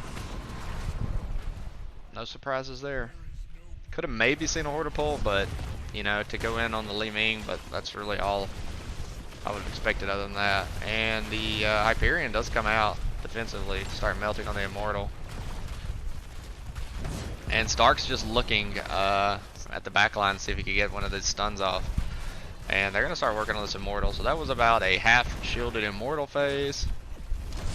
And they didn't even get a fort out of it.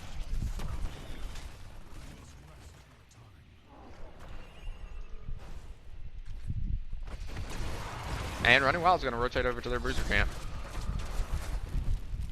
We see Grits rotate bottom and go ahead and start working on this siege camp. Oh! And Running Wild actually had to leave their bruiser camp to go defend top. But they're going to go back and finish it off. Blaze secures the bottom siege camp. And they're going to pressure top again. Try to get some value here. But careful. Here they come. Baron's going to look for the taunt. And he's going to get it, but he doesn't have any damage there. That right there sums up about 70% of the engages that my my team had in our division when we had Varian. With our blow up comp, is the Varian diving in and unfortunately not having any follow-up damage because, you know, a number of reasons. DPS being too far back, Varian getting a little antsy, miscommunication. That's just part of the Varian blow up. It happens. So our next Immortal is going to be up in 27 seconds. Odin is popped. They're going to try to defend this top fort, but they're not going to be able to. And Lazy dives in. I mean, Kyra dives in on Lazy. Taunt. Li Ming is taking a lot of damage here, and Schumann is... No, Schumann's unable to secure the kill. He's going to get silenced and have to back out. The Wailing Arrow did come out there. So we traded one ultimate for each side. And the race begins. Grits and Mr. Executive just kind of going to try to stall on point here, let their team race. Sylvanas and Li Ming are getting after it there. Oh, a big stun. But Taunt does come out, Lurking Arm is out, so is Rainer's Hyperion. Bunker comes out to save Varian. He was in a lot of trouble there. And they're going to need to back out here because they already won the halftime show.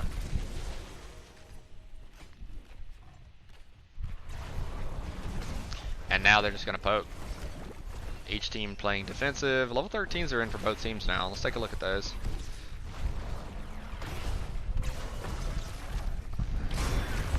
Ooh, the Varian Taunt followed up by the Blaze Dive on the Tychus. Absolutely destroys Tychus. Hydra gets stunned. Ooh, a big stun there by Hogger. But a counter with a full-on Grits comes in. The Lurking Arm is out. Mr. Executive just healing the team up, doing damage. Taunt comes out, but the Invulnerable is popped. It's going to save Rainer there. A lot of back and forth here. Ooh. And Lucio dives in, boops Hogger back. Flail, flail, swipe, swipe, swipe. Unstoppable is popped. Lucio's looking. No. And the Wailing Arrow misses.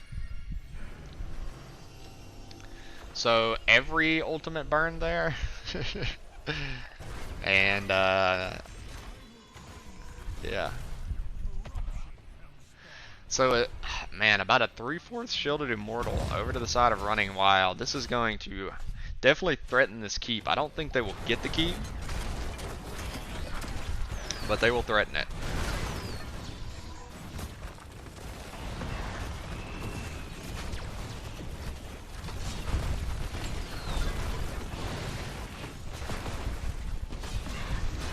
Hyperion is popped. Sylvanas needs to get up in range to turn that. Actually, she probably already used it.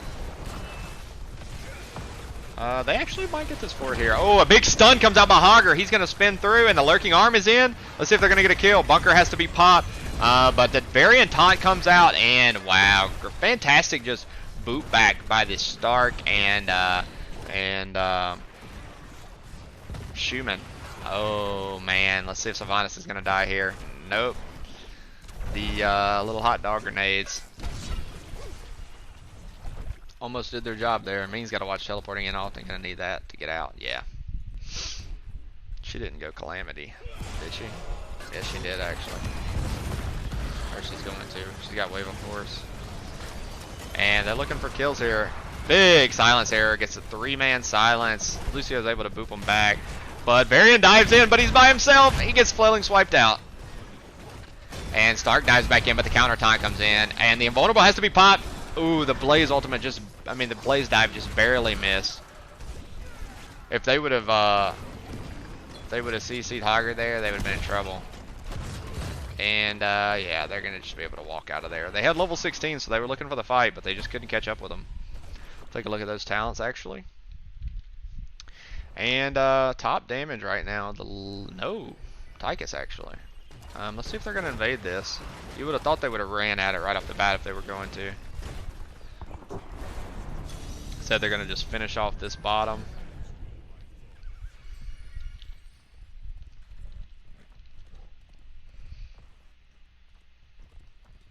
Check out our APM stats.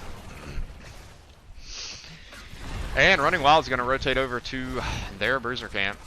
And go ahead and take it. They're going to send Varian and Lucio, I guess, top to secure this siege camp.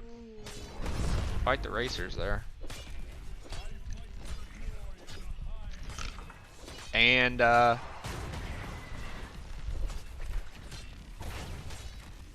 on keep, yeah. And the race is on.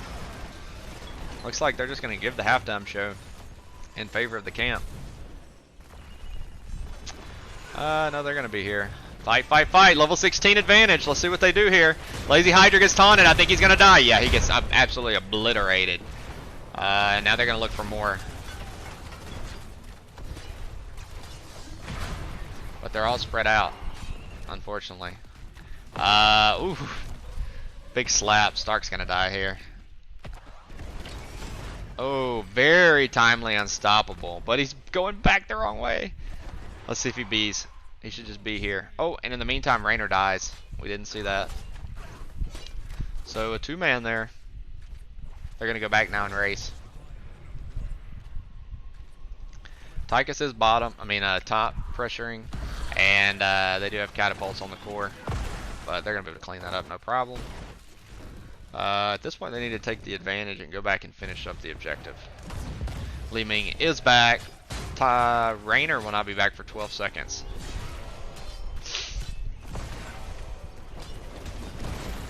And Hydra is in there. He gets taunted and stunned, and he is destroyed. Oh no, he's able to heal himself out. Yes, Bunker is popped, and the Spelling Swipe comes out. Tychus is going to maybe make it out of there. No, he turns back in. Yeah, Odin is popped. Stark dives in, and he is just obliterated. Now Chess is also destroyed. And they get a counter kill on Li Ming. Oh, a big stun by Blaze on Hydra. And they're all standing in the fire. Lurking Arm is popped, but here comes, yes, a kill on Lazy Hydra. Iki's dead. Raynor's dead. And that is a 5-man wipe. And they are going to go core.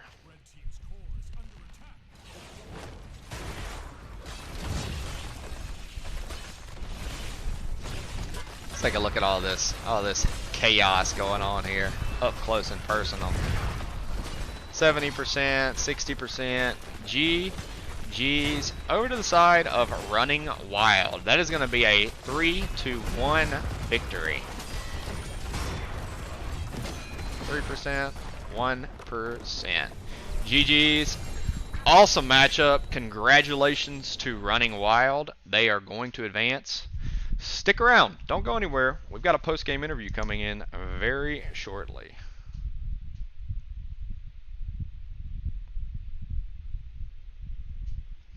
We'll take a look at these stats real quick.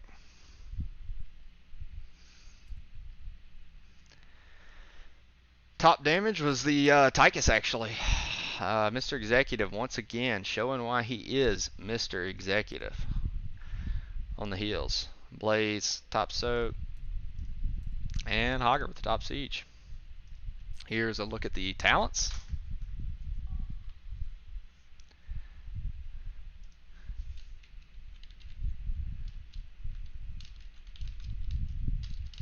And we will have a post-game interview. Looks like we're going to get full-on grits in our post-game interview. We will move over and we will add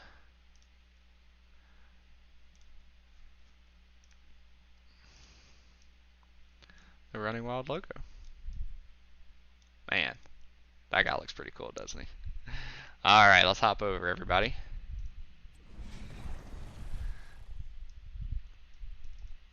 Make sure we get some good volume. How's it going, Grits? Hey. All right, let's make sure everybody can hear you. Looks like you're coming through loud and clear. Congratulations on the 3-1 win. That was a awesome game. Really enjoyed it. Full on Grits. Let's see. Now, what's your in-game name? Also full on grits. Full on Grits as well? Okay, gotcha. Oh, sorry, I'm getting invites here. Let's get that shit out of here. All right. Perfect. All right, sorry about that. We had to fix a couple settings real quick. Anyways, congratulations on the W. You guys are the 2 seed, and you are now advancing to play. Is that right? Y'all were the number 2 the 3 seed. We might be the 3 seed, but 2 or 3 seed. Anyways, you guys are now advancing to play against what was the 8 seed in y'all's division, who has made their way to the finals somehow, which is just awesome. Love to see that. yeah. But congratulations. I'm a big Minion Miners fan, so I was happy to see that. Yeah, they clawed their way up to the top. I see some of your teammates messaging in. So yeah, let's talk about these four maps real quick. So you guys did have the map pick since you were the higher seed, and Shrines was our first map, which was an awesome game. Really, all of these games were awesome. You guys played phenomenal. Man, Mr. Executive was a fan favorite throughout Oh yeah. throughout these matches. His Anduin was fantastic, but you guys just played really well as a team. Even when it felt like gillySharks kind of got the upper hands for a second there, you guys would just bide your time and eventually set up a team fight to give you that advantage every single time. So you want to talk about and I know once we get into these five game comps, it gets a little confusing to go back and think about. But do you want to talk about the Shrines matchup for a second? Sure. Yeah, I think we like Shrines just because our hero pool seems to work well there, and we just for some reason have a really high win rate there, so it's usually our go-to first game or so, just to get through it, just to get through a game, warm up a little. Yeah, I feel like Shrines is definitely one of the more just all around even fair maps. It's always fun. Feels like both teams can almost always stay in it throughout the game. But it felt like macro wise, you guys kind of took over the map. Y'all were Yeah. constantly getting all of the camps. I mean, there was 2 or 3 points where you guys secured the neutral camp, uh, and your camp, and the enemy team's camp. So was it more of a macro focus there? I mean, the focus is just get ahead in XP and get as much structure damage when you can. Especially on that map, if objective is going to be on one side of the map and you can create pressure on the opposite side, like it's just a no-brainer to do that sort of thing. Um, I'm trying to remember if we were actually. I can't remember if that was the map that equalized out, or if I'm thinking of Tomb. I'm getting them Yeah, way too many games played. yeah, no, I hear you. It was a pretty fair map, but towards the end, it seemed like you guys started to spiral a little bit. I think y'all had the garage. I think y'all had Yeah, yeah, yeah. the Anduin, and the garage game one was disgusting. A lot of really really timely flips, um, and Yeah, is that kind of y'all's target tank to get? yeah, yeah. For future reference, everybody, Kairu is a one-trick Garrosh player. She doesn't play Muradin. She never plays Muradin. She hates that hero. She Garrosh was not one of the two tanks left to pick. Yeah, Um, we definitely saw the consistent Muradin ban out, so they were not yeah, letting yeah. not letting Kairu play the Muradin, but the Garrosh It was very effective. In all honesty, it was kind of like uh, tanks got targeted out twice. Hmm. So I think Garrosh was just like her best tank that was still up. Yeah. Actually, in the later game, the one with the Malthael, we decided on the Garrosh for the body check because we saw the Malthael. We last picked it into the Malthael Anna, so Yeah. that one was actually a little more intentional.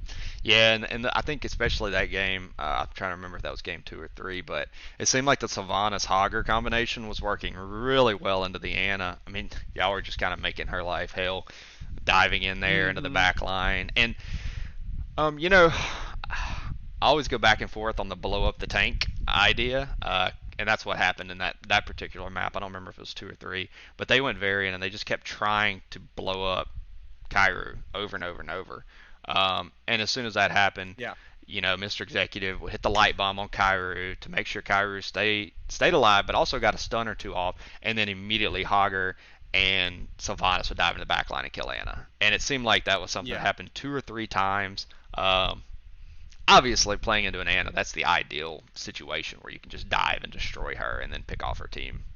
You know. Yeah, they were a squishy team that game. We were kind of just like we didn't want to clump for gusts ever. Hmm. And as you saw once during that game, we got absolutely murdered by a gust under a fort. Yeah, Um, that was a ballsy but effective gust.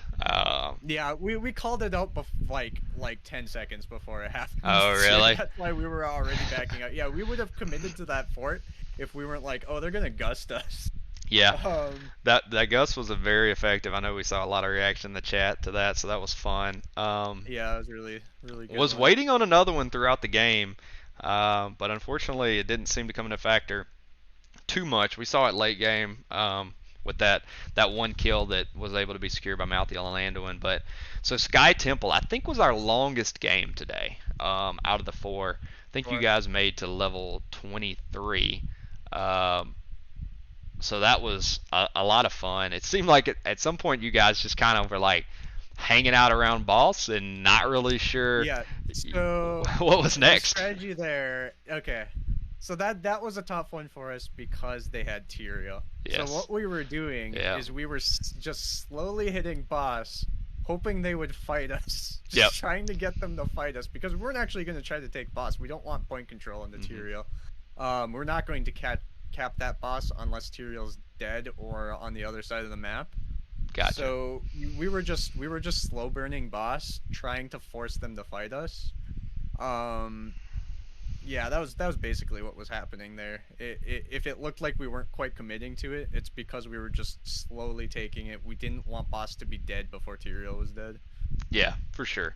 Yeah, I mean, dealing with material on a boss objective is always, you know, kind of a damned if you do, damned if you don't Yes. situation. So you kind of just posture.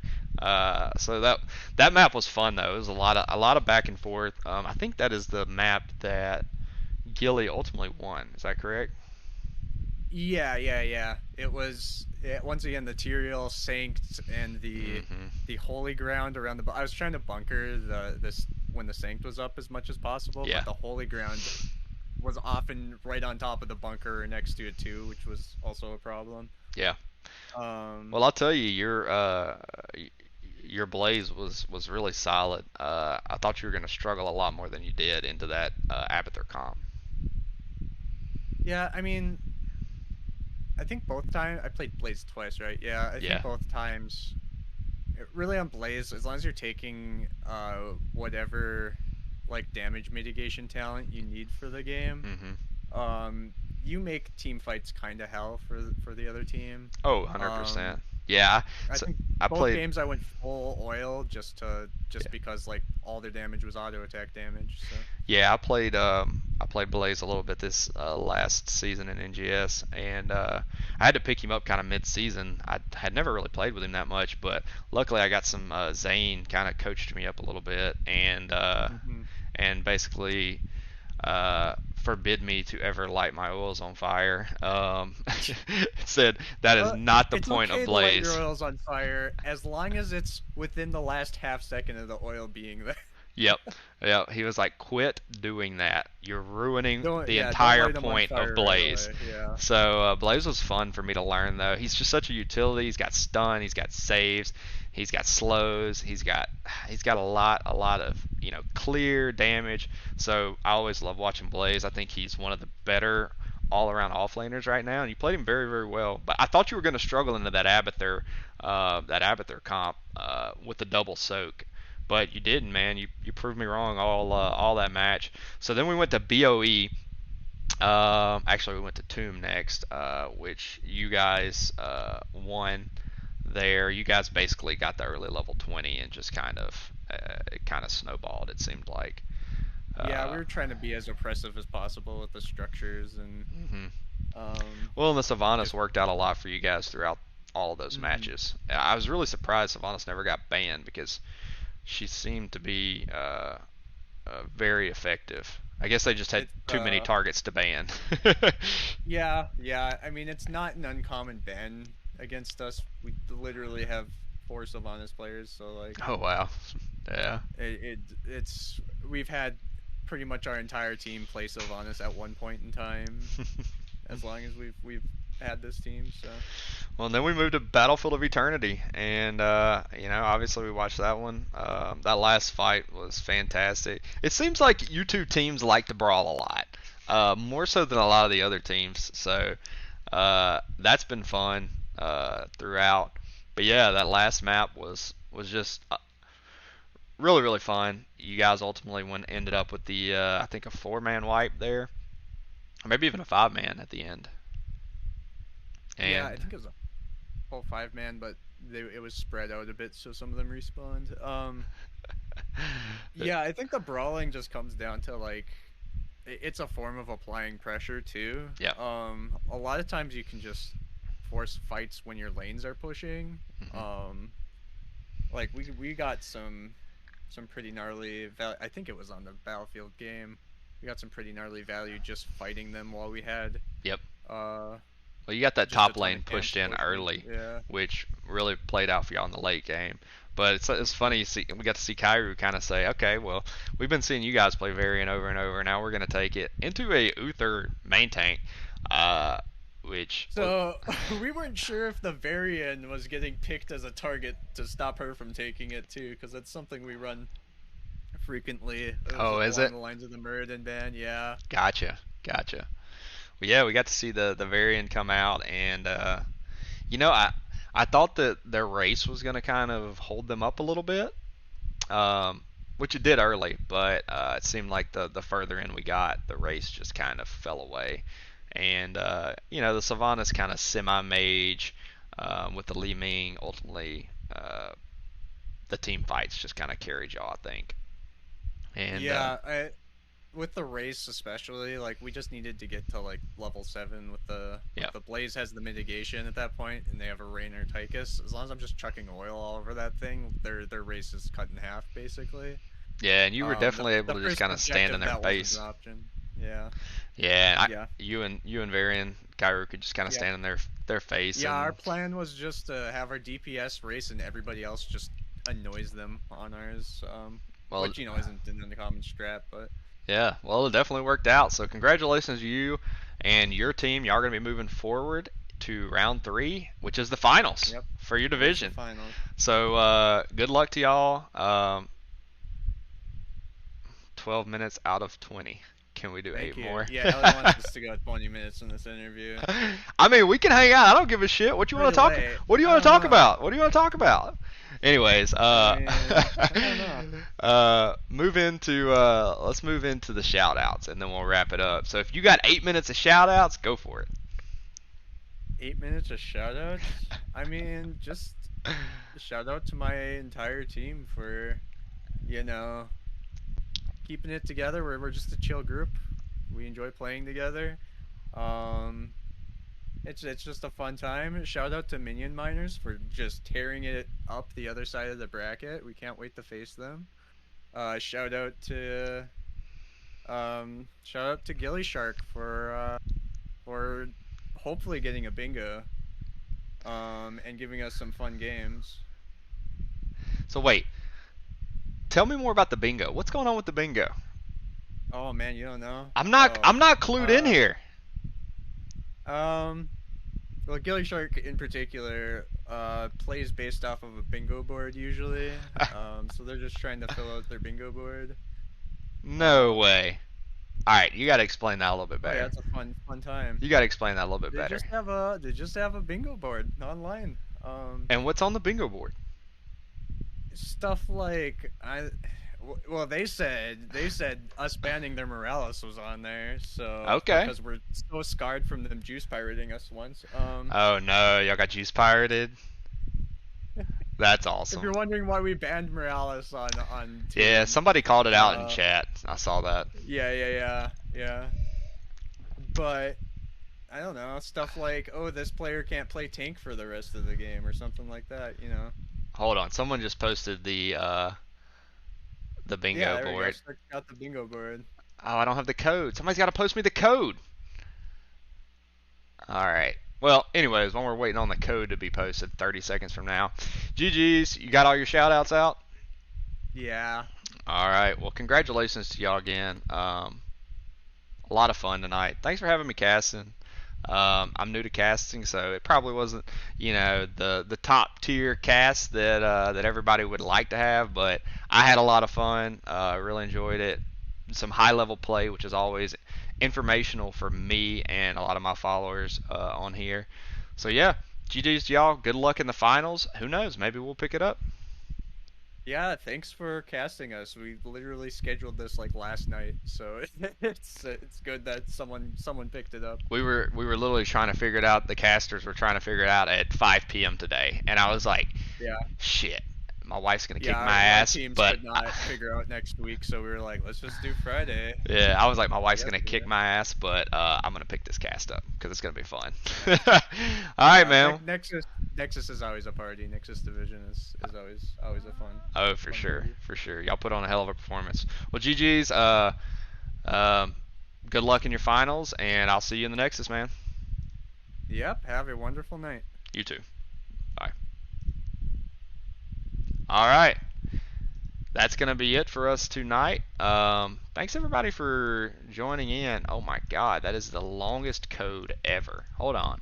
We're going to check out this code. I'm going to give you guys a view of this code real quick. Let's see. How do I do this?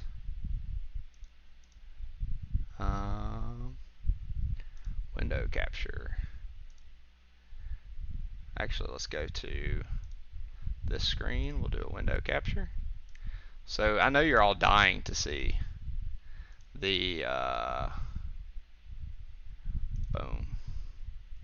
I know you're all dying to see the board here, as am I. Let's make it a little bit smaller so we can get it all on the screen. Here's the bingo board we were talking about. I don't know if I'm supposed to share this or not, but I did. Looks like demoted to killing workers again. Game ends before level 19. We're not here. Win with Varian. So I guess the colored ones are the ones that all made it on the board. Is that correct? Got to share some, chat. Let me hear what's going on there. Oh, wait. That's not what we want to do. Thank you for the cast. So yeah, here's the bingo board for everybody. I know you were all dying to see it, but anyways, thanks for everybody joining in tonight. Had a